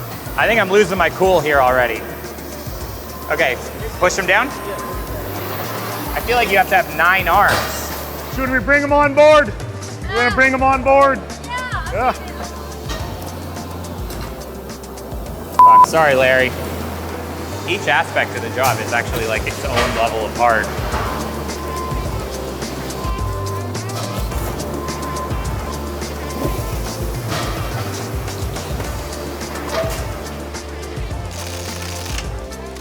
All right, so we've loaded up the pallets, and then now we're gonna send them to the Monster Distribution Center? Yeah, we have a distribution center just off-site here where we do direct-to-consumer. We pick orders specifically for customers, or sometimes they're full pallets, you know, and they just load them there for us. This is our distribution center. Everything that we make in the factory comes here. This is insanely huge. It's 212,000 square foot, 22 docks. It must feel kind of special seeing this monster NFL stadium sized warehouse coming from what you guys do over at the other shop. Yeah, I'm just trying to think of all the people that were here before us that are here now. I think you and I spoke a little bit about that. Their contribution to get Lodge to where it is right now is amazing when you think about it. And, you know, everybody who's been here over the years, and you know, you saw the pictures in there, those 25-year club people. You know, some of them are 30, 35 years they've been here. You know, and all this is because of everything they did through their careers. And to sit here and look at this, what we ship out daily, what we ship out weekly, monthly, to our customers, to our fans, if you think about all the people, all those molding, you know, back in the day we did it by hand. That's what is amazing to me. And all their efforts got us to here where we're at now. It's crazy. I walk through here and I look at all these aisles and how many people have touched those castings is pretty cool. Well, thank you so much for having us here today. Man, I enjoyed every minute of it. I wish we had more people come through to really understand and appreciate what it takes to make a skillet and then make a meal in that same skillet is cool. Be careful what you ask for. You know, if this thing, enough people see this video, you're gonna have a tour every day. Well, I don't know about every day, but. So. Yep. I'm in the middle of Los Angeles County right now, in a tank, indoors, in a warehouse with 25,000 shrimp. Wow, I got 0. And we're gonna see how TransparentSea is raising them, harvesting them, and selling them. TransparentSea is trying to optimize the prawn growing process. They think that by controlling growing conditions, they can raise them cleaner, cheaper, and more sustainably than farms across the world. TransparentSea is the brainchild of a guy named Steve Sutton, a lifetime commercial fisherman who spent years on shrimp farms across the world before deciding he could reinvent the process right in Los Angeles. The team brings in 100,000 microscopic prawn babies every 3 weeks, with the goal of turning them into $100,000 worth of jumbo prawns in just 3 months. The next step is tinkering with the ideal living conditions, whether that's feed rates, filtration, and current, to create the biggest, happiest shrimp they can. And to this point, it's really working. LA chefs are lining up to cook with this product. So today, I'm in Los Angeles to see if this is a model that can really work and create a product that is not only better for the planet, but even more delicious. Welcome to Dan Does. So this would be a box overnighted from FedEx with about 12,000 shrimp in it. Really? Yeah. Be one of 8 boxes we receive every 3 weeks. So we get about 100,000 each shipment. So like 8 boxes becomes? Around $100,000 worth of saleable shrimp if all goes well. So what is actually in here? They're actually 15-day-old, what's called post-larvae. So why don't you just make babies here? Like, why do you have to bring babies in? So the genetics are super important. You can kind of be a penny wise, a pound foolish. If you don't have a good handle on the mother and father and like how fast they can grow and how resistant they are to disease, you can end up with shrimp that take 14, 17 weeks instead of 12 weeks to grow. And so you lose a lot of money on that. So every 3 weeks we get a new shipment. We'll open it up, then they're gonna go into the nursery. Steve says that in the next iteration of the farm, they intend to hatch their own prawns, but for now they want to get the living conditions right before they have their own babies. From here, the team slowly drops the salinity down to the level they want it before dumping the babies in one of the 2 nursery tanks. The nursery tanks use a technology called biofloc, which is where they add carbon to create a natural self-filtering ecosystem. The later tanks use a technology called clear water, where the undesirables are actually filtered out. Okay, so we are standing in front of, there are 2 nurseries, and each one of these nurseries will hold the prawns for about 3 weeks. That's right. And in 3 weeks, they're ready to move on to the next stage. We're lucky to be here today because today is actually transfer day, and the goal is to move everything from this nursery to a grow tank as fast as possible. Now these ones have to move in the next day or 2. So yeah, it's a good day. All right, let's scoop them and move them. Don't fall in. Down towards the ground. Oh my God, they're hopping. Oh, I feel them. You feel them? See what you got. Now give them a little shake in the water to get that foam out. So now you're gonna try to collect with your hands. There you go, you got them down in one spot. Just keep going all the way around, you got them. The trick of the transfer stage is moving all of the prawns as fast as possible so that they acclimate and start eating and adjust to their new environment all at the same time. So for this next few hours, it's kind of a mad dash. Whoa! All right, so shake. Yeah, lower them in, turn the basket forward, and then shake on the way out. They grow a lot better in here. It takes them a couple days to get situated, and then they start taking off and grow. These guys are already eating. They'll clean up the walls. Any algae that's grown in the past few days in here will be gone. Okay, so what is this tank? Like, obviously it looks like a racetrack a bit. Is that on purpose? Yeah, so it's actually called a raceway. Basically, it's an optimal growing system for shrimp, and what it does is just create a circular current. Water comes in at 2 points in our system here, and keeps them swimming. But it's funny, until they hit the water, they're kind of out of it, kind of like asleep, and then they hit the water and they just go, boom. Oh yeah, life. Why are we calling prawns? Are they prawns or shrimp? They're technically prawns, but the market calls them white shrimp. Okay. They're Pacific white-legged prawn is the actual species. So your goal here is to be like the most efficient shrimp grower in the world, right? We want to change a really inefficient industry into one that's as efficient as it can possibly be. This farm is a big step. So let's talk about some of the elements of this tank. First is the feeder.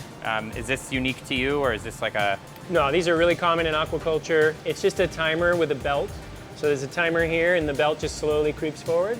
So we come in the morning, we fill the belt, we weigh out the feed based on the size and the population, and we fill the belt, and it slowly drops in. It seems to me that filtration is like the thing that you don't see in these tanks, but that is like the majority of the headache and the operations that go into it, right? For the filtration, first a drum filter uses centrifugal force to remove all the physical solids from the water. Then for the dissolved waste, the water is pumped into giant tanks with a plastic medium that uses its surface area to attract the undesirables. Mastering the filtration allows TransparentSea to reuse over 95% of its water. This room is obviously really hot, and it's at 86 degrees, you said? Yeah. Is this the kind of thing where like you would try it at 90, try it at 80, just to see where you're gonna get the most growth? This shrimp's grown around the world. It's a tropical species that's from Mexico all the way down to Peru. They can survive up to 93 degrees, but they could start to have problems at that temperature. Similarly, they can go down to 65, but they're not gonna grow very much. They're gonna be very, very sluggish. So this is just their prime temperature and allows us to be much more efficient. They don't fight current, they don't fight cold temperatures at night. Everything's stable. So from here, we'll live out here for 8 weeks, and then we can go check out some harvesting right now? Yeah, right now we have 5 crops on the farm. So we have a baby crop. This is our second youngest crop. It's about 30 days on the farm. We have another crop that's about 3 weeks ahead, and another crop 6 weeks ahead. Awesome, let's go. Oh, whoa, okay, you can see that these are, so this is mid-level, mid-size. Mid-size. What reason would you actually have to like monitor? Like what are we checking on? Daily we check the bottom, and in order to grow, shrimp molt. So they change their shell. When they're tiny, like those little guys, they're molting every day in order to grow. When they're this size, they're probably molting every several days. By the time they're harvest size, they're molting every 2 weeks. If there are too many molts sitting on the bottom, they'll collect feed and they'll start to rot, basically. Right. And if that happens in the course of 2-3 days, everything will be dead. Can we scoop some out? Let's do it.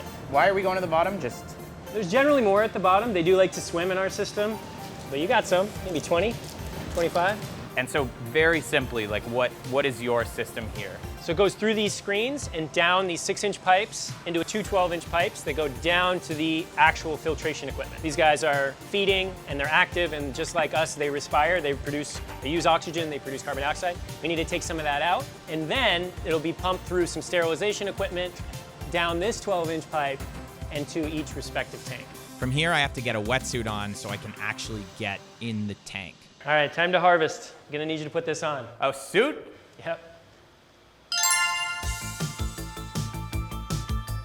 We're gonna harvest tank 4. How do I look? 2, 3. You look great. You look very handsome. I really do not want to get into this water right now. These guys have been on the farm now for 2 months, coming up on just about ready to harvest. It is wild. Look how they all, I mean, they're huge. They're all sort of uniform. They sort of look like they all got somewhere to go.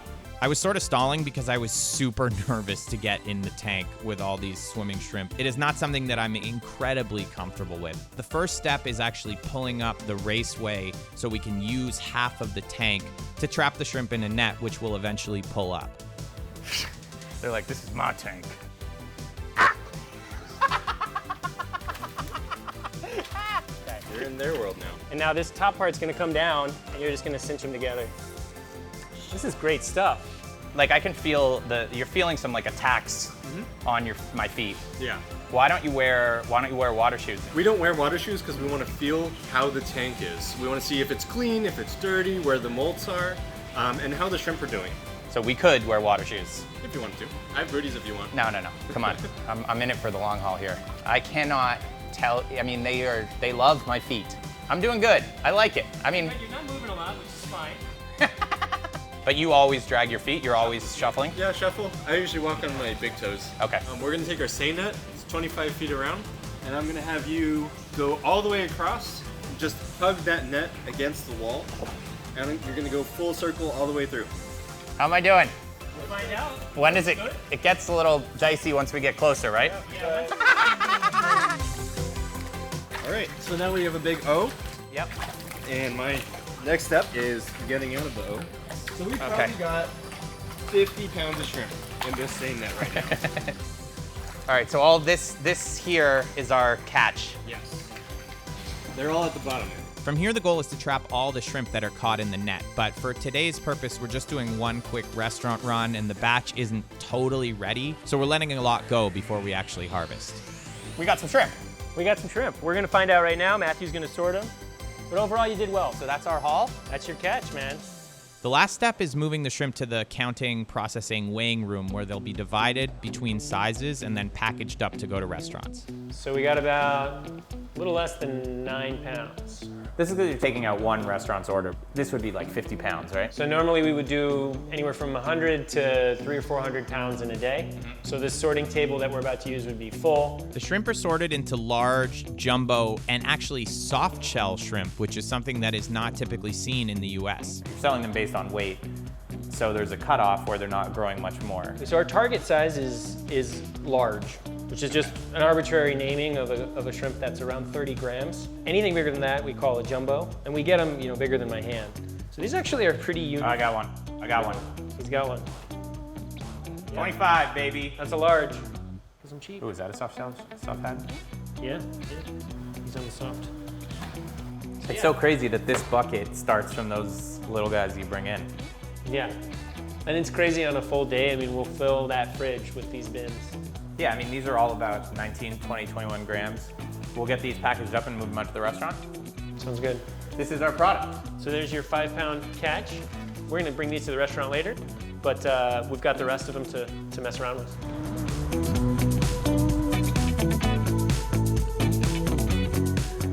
Wow, that's insane. Tasting that, I feel like I'm in like Spain or something, off some coast or something. And yeah. Yeah, because the idea is if we're going to change an industry that's got a lot of problems, you got to win. You got to have the best stuff. We got to make high quality stuff. In order for Steve's mission to work, he has to have the best prawns, and I wanted to see what a top chef would do with them. So we took a batch over to the Michelin-recognized Holbosch. So we got the big ones coming in about 2 weeks. We want to bring you some of the new batches to get started. Yeah, these look great, man. I'm gonna take these inside and we're gonna make an aguachile. See what else we can do with them. Sounds good. With shrimp of this quality, I mean, you can eat it just like that. Good head. I mean, aguachile is a northern Mexican variation on a ceviche. The whole idea of it, it's supposed to be spicy, tangy, refreshing, and simple. And you need really high quality shrimp to make it work. Were you surprised when you got his shrimp first? I got the news from Steve that the project had moved to Downey. It sounded like a super complicated project. First I'm like, wait, you're gonna farm shrimp in LA. Like, most expensive land in the country, you're gonna do a shrimp farm. I'm like, okay, well that's ambitious. But I love the idea of having fresh shrimp in the neighborhood. I mean, that's wild. Well, shrimp is gonna be one of the easiest things to source. It's actually been the hardest thing to source.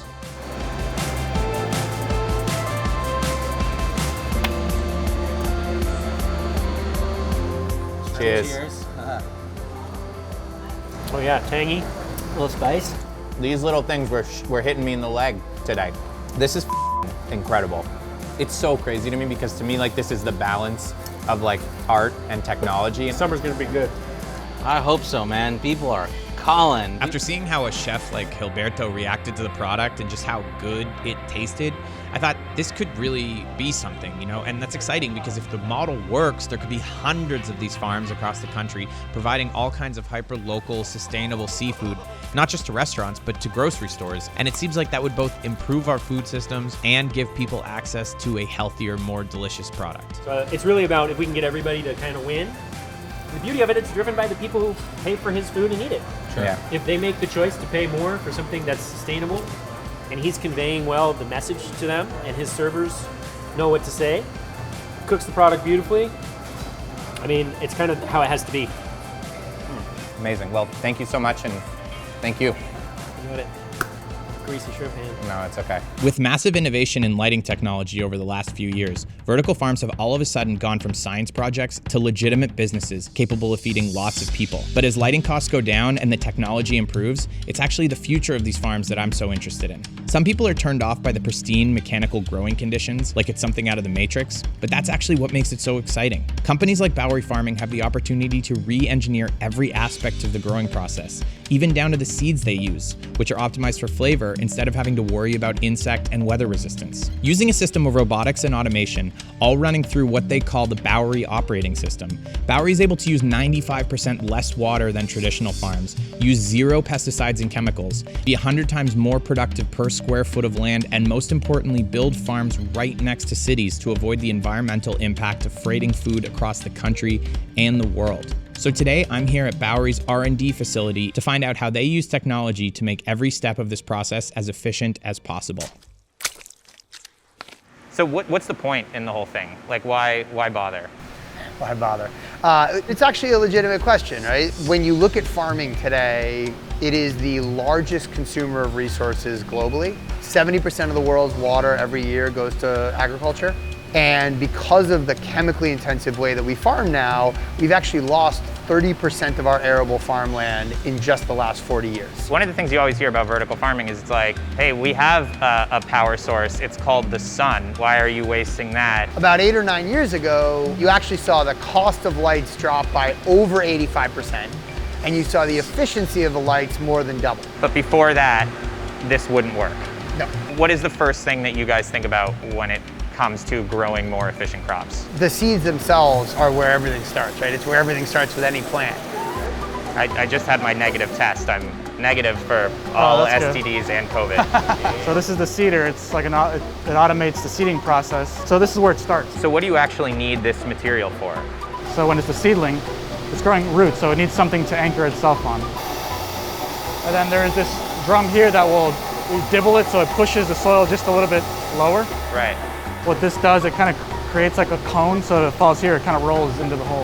How is this different than a seed that like a farmer would plant? Well, a farmer could also plant a coated seed. There's a vacuum inside the cylinder that's going to pull the seed as this spins, and so every hole will have one seed. If we were to not coat the seed, the machine might pick up 3 or 4 seeds because it's not that accurate. But where you have this larger seed, the machine is going to have an easier time pulling that one seed and then dropping it into the plug. What would be the downside of having multiple seeds in a plug? Yeah, you wouldn't have nice uniform heads. You might have more loose leaf, for example. This is so cool. Okay, so what happens from here? Well, from here we will take it and then we can transport this to the germination chamber. Germination is the stage where seeds sprout out into seedlings. Typically, you'd need to cover the seeds in topsoil to prevent them from drying out, but because Bowery can guarantee almost 100% humidity, they can leave them uncovered. These flats will stay in here for anywhere between 2 and maybe 6 days. From seed to seedling, like in the wild on an open air farm, how long would this process take? Germination rates are highly dependent on temperature, so here we keep it at constant temperature, so for the most part it's pretty much every X number of days. We know how many days. But in a perfect world outside? Probably a few more days longer. So at every stage of this process, you guys are saving time, right? Yeah, so we will transport them from the germination chamber to, yep, that's okay. Wow, Yep, I had one job.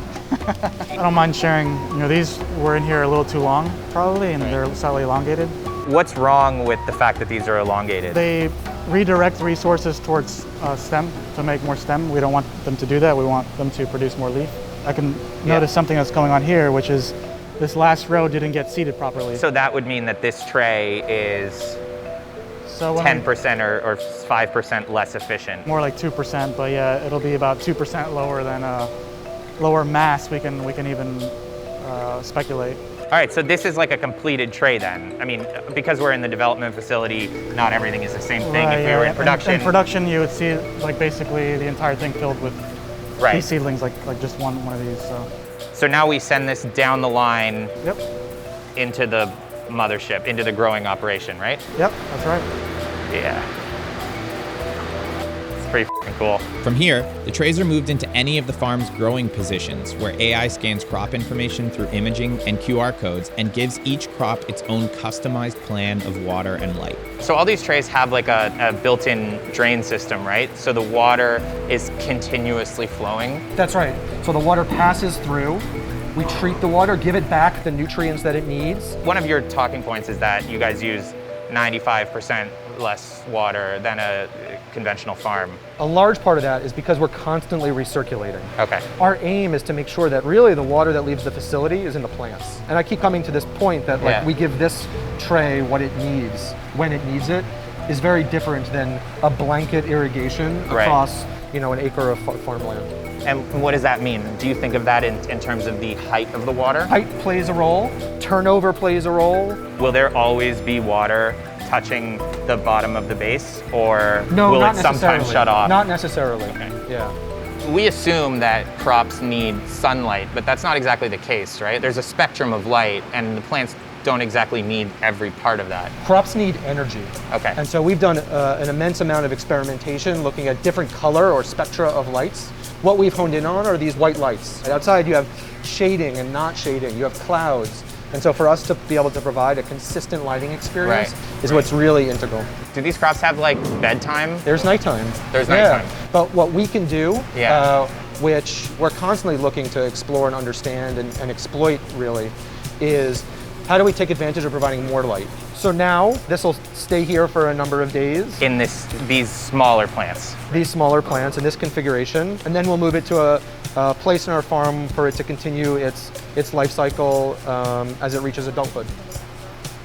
So this is the next stage. How far in are these crops? I would say they're about 10 to 12 days after planting. Okay. And this is where growth really starts to accelerate, and they start to look like what we eat every day. So these trays are holding the plants, they're holding the little block of peat, right? Yep. And so it doesn't really matter what this material is. No, it's right? just a holder for the plant. Yeah. Right? And in fact, the grow media is really just a holder that connects the roots together with the plants. This grow media isn't giving any nutrients, it's not providing any much value other than just keeping things together, just like this structure here. So from here, how many weeks out are we from harvesting these plants? Generally speaking, our grow cycles are anywhere from like 17 days to 32 days. So these have about anywhere from about 10 to 20 12 days left. All right, let's send this guy back. Okay, so we're on the third of 5 levels of the farm in this operation.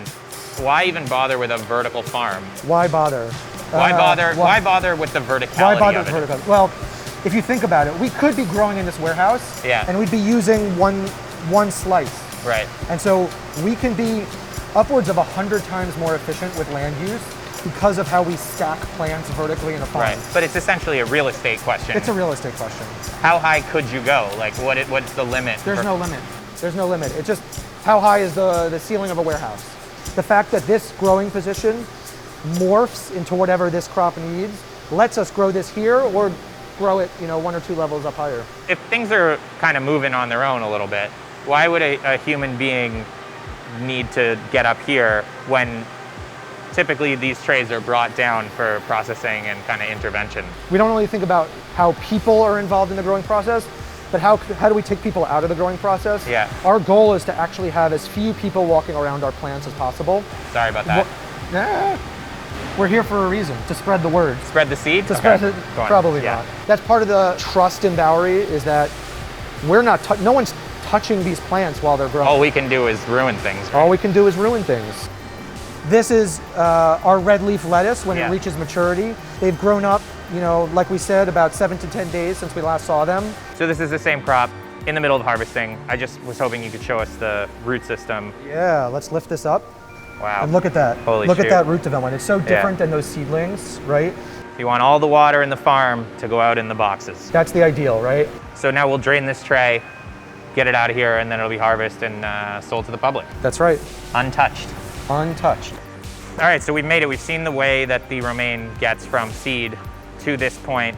Obviously, this is not how you guys would harvest it in the real world. I know you have a deluxe line of machines that they may or may not give me the B-roll access to. But I would love to try it with you right now. Well, you've been in the farm all day, so the most important thing you can do is actually try the product you've been a part of growing. That's my one leaf that I get. Well, I was giving you one to try. I guess you have a mask on, so it's a little trickier.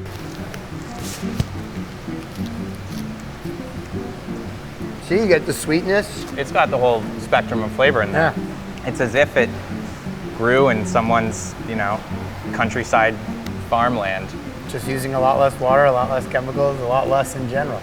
So not to get like doomsday-ish, but if we didn't figure out these new ways of farming, what would our food supply look like in 50 years? 9 to 10 billion people that'll be on the planet in the next 30 years. Right. And according to the UN, you need somewhere between 50 to 70% more food to feed that population. Mm-hmm. And all the while, 70 to 80% of the population is actually going to be living in and around cities. So there's this real move towards urbanization. Figuring out how do you feed and how do you provide fresh food to urban environments both more efficiently as well as more sustainably is a very important question today and an even more important question in the years to come. When you spent so much time obsessing over proximity and how close am I to the source of what I'm consuming.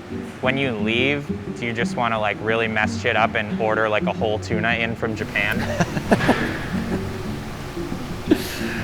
For better or for worse, the more you understand the food supply chain, the more you realize how convoluted and complex it really is. And I think if there's anything COVID showed us, it actually was just that. I think we took for granted for a long time the fact that you could walk into a store and find anything you wanted whenever you wanted it. And that wasn't true for a period of time. And I think it shined a light for people on how reliant we are in other parts of the country, other parts of the world for that matter. Right now I'm in one of Massachusetts' biggest cranberry bogs, and they have just a couple hours to harvest all of these cranberries. Everybody knows the iconic image of ocean spray cranberries sitting in the bog. But not many people know the year-round work that goes into getting them there and then getting them from the field into bags of craisins, jugs of juice, and sauce cans all over the country. Cranberries are one of the most challenging crops to grow because they all have to be harvested and processed within about a month's window leading up to Thanksgiving. I feel like I'm pulling like 300 pounds in a sled. The bigger challenge is developing the machinery and systems required to harvest them fast enough to turn a profit. Today, I'm at Keith Mann's farm in southern New England to better understand the tricks and gear behind the scenes of one of the central figures of the American holidays. This is the dry field. People don't see this. This is cranberries before the water. A lot of people don't realize cranberries don't grow in water. We harvest them in water, we protect them in wintertime underwater, but year-round they're dry. And this is how they look just before harvest. So the variety is Mullica Queen. Yeah. This little bit of leaf produced all energy for these. Each of these little hooks, we call them, was a blossom. So it really is a full-time job. Everything that goes into this crop sets you up for the 4 weeks of harvesting. Yeah, my crew's here year-round. How often do you eat them? Anytime I'm thirsty. They're very tart. They're delicious. Not everyone can eat them straight. The team must spend months post-harvest using sand to intentionally prevent the long, woody strands from getting sun, which will force new leaves to poke out. Without doing this perfectly, the following year's berries won't grow. It's good for you. All those tranthocyanidins. What? Tranthocyanidins. I hope I'm pronouncing it correctly. All kinds of health benefits. That's what blocks bacteria from attaching to cell walls. So that's why cranberries help with I urinary can feel tract. my walls getting cleaner. Yeah, it's just cleaning you out.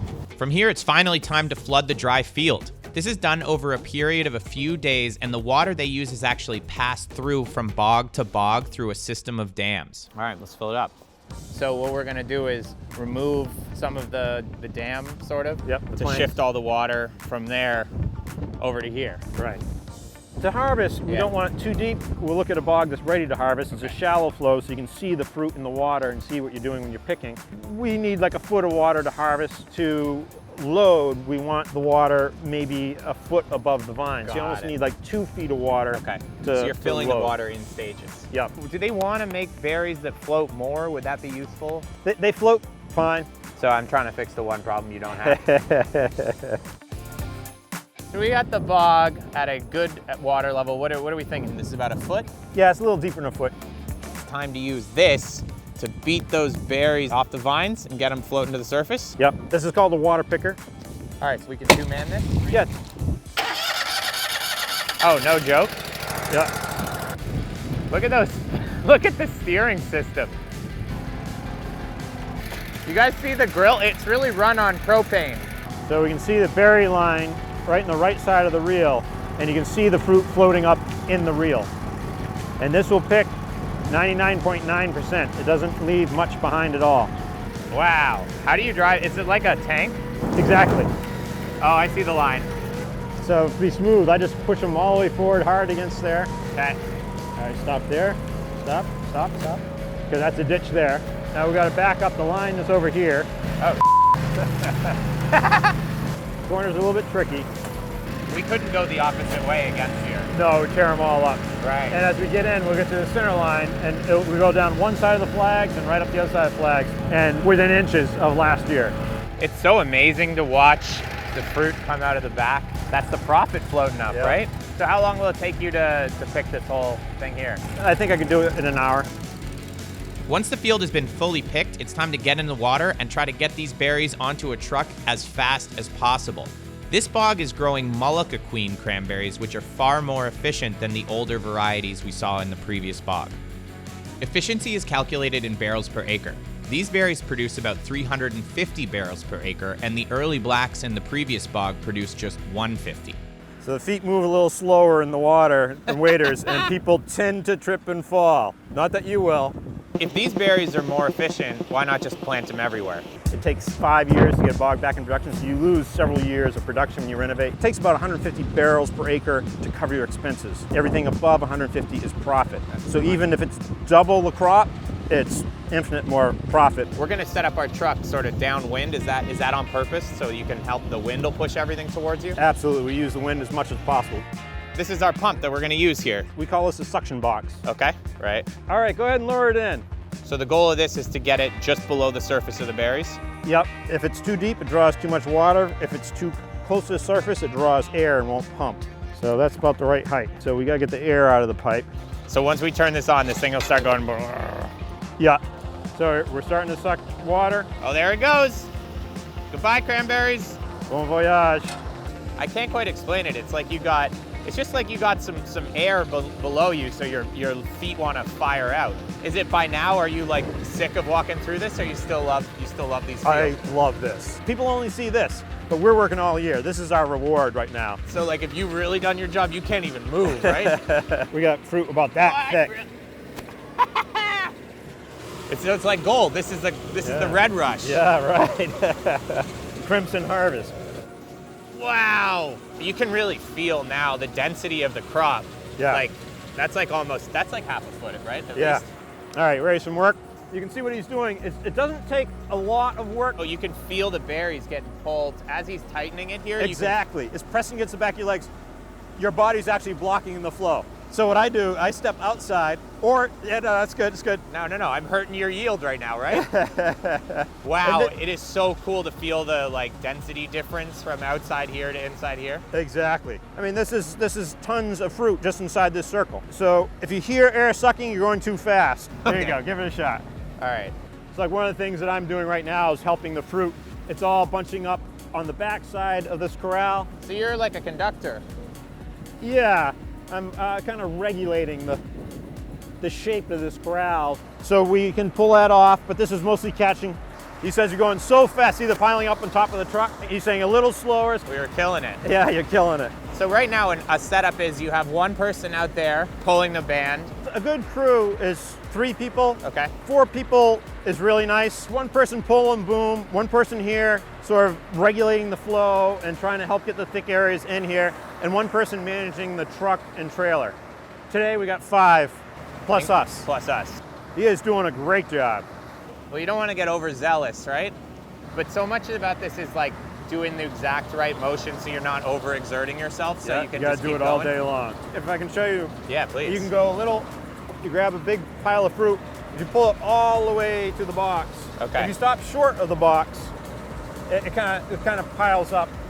The density in here is insane. Dude, if I don't get out of here, I'm gonna be cranberry sauce. Yeah, you might go in. It's crazy, I can really feel it. They've got some oomph now. They're really trying to get me in this pump. You're gonna get sucked right in. No, it's going in pretty good. Get out. Ah! Sam says it's time to get out. You're gonna get sucked in. We're gonna just reconnect this. Yeah. And start all over again. So that was our first loop. Yep. Look at, we filled the truck. That whole truck was just from that one loop. It had 1 small pile in the front. Yeah. That was 1 pull. Holy shoot. He wants to pull. This is real CrossFit, cran fit. So we disconnected the boom, and now we're setting a new, what do we call it? I call grabbing another bite. We're grabbing taking another bite. You were pulling, that was a truckload of fruit, 25 tons. So you're pulling 25 tons of fruit. Yeah, you're welcome, America. Look, they're laughing at me. It's okay. All right, connect me, Cap. So now I just keep walking. What I do, I put it around my back and I just walk backwards. Let the weight of your body fall into that thing. And just lean back and just keep your feet up to it. So this is your body weight just pulling it along. It's a good thigh workout. This is no joke. But you'll get to see how much fruit you're moving right now when you look up there. It's amazing. Okay, so Keith's running to get the other truck because they've filled up this one. Obviously, they're wasting time if they don't have a truck. So it's really important that they get to continue the pump all day. I think he just left me here with this thing though, and none of the guys are coming to help me, so I just feel like I'm good, yeah, I'll just keep walking this thing. From here, everything from our pump is running up, and then it's all moving with water again over to here. And then this is the cleaning and sorting a little bit. Yep.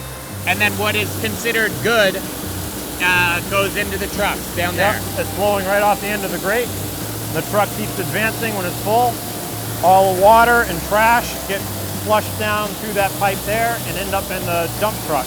And a big screen around that catches the trash, and the water obviously gets returned to the bog. That's our endless trash can.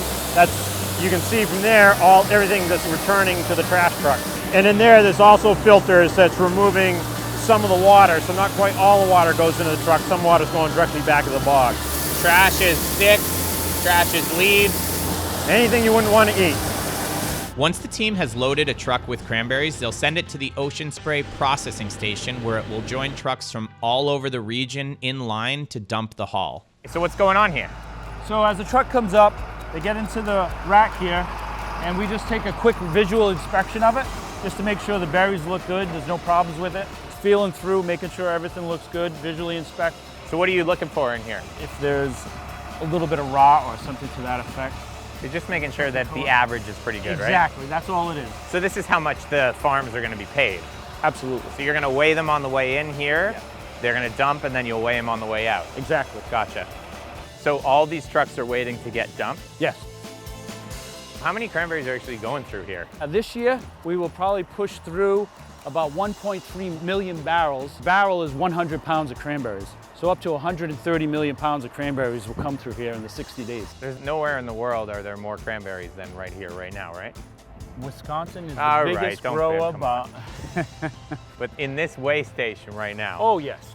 So Keith happened to have one of his trucks at the front of the line here, so we're gonna go for the ride and see how the weighing system works. Once these lights light up, yeah, that's my turn to go. How many more weeks of this? I've got less than 2 weeks to go, so I'm in the final. Do you take a nap after? What do you do? I sailed to Bermuda. Really? Yep. These are our berries from this morning. You guys loaded those. Yeah, that was all me. It was all me. Yeah. You needed me. Couldn't have done it without you. This is independent. Yeah, it's just a larger group. It's a bunch of family-owned businesses that pooled together to create this. It's grower-owned cooperative. And the ramp we're picking up is about 1 inch wider in this truck, 3 inches shorter. Really? Really. So we dangling off the edge? Lift number 1. Let's go. We're eating all day for this. I could come? Come on, hop on in. All right. Let's go, boys. Look at the front wheel. The blue is where it goes up. That really pumps you up, the front wheel, eh? That does. Nobody puts more cranberries in one load than Keith Mann. Go ahead, hold the button. Until the truck's in the air, you have to hold it. Oh my God, it's going. How do you feel watching your truck just lifted in the air, suspended like this? It's wonderful. It's wonderful. It's a load of cranberries. As the truck is getting ready to back up, we'll lower this, so this way the backrest will be right up against the side, obviously, right? Then the grower will come in, give us our paperwork. We'll note the bucket that we're putting the sample in, and then we lift them up. So as he's dumping, my guys will take scoops. Yeah. We take a true representative sample, and then we send it down. Before sending it in? Absolutely. There's no place in the world where more cranberries get dumped faster. That's right. So we do the same thing 100, 110 times a day. Oh, come on, save the gold. Yep. That's a red looking product. I like at the end when they start firing hard. Yes, absolutely. So you just do that about 100 times a day? Yep. So how long are they held in those storage hoppers? So we will push all this through each day. So as the fruit goes through, these are air blowers. So they try to blow as many of the light leaves and stuff that off as possible. The fruit goes forward, and any of the leaves and stuff drop into the hopper over there. And then that just goes out to compost dumpster. We honestly got lucky getting to catch you come in and watch your own. That was lucky. Watch your own cranberries come into the system. From here, the cranberries will all be frozen. Some of them will be dehydrated and sliced into craisins. Some will be juiced to make Ocean Spray's iconic cranberry juice. And the rest will be sent to the sauce plant, where they will be cooked, canned, and sent to holiday tables across the country.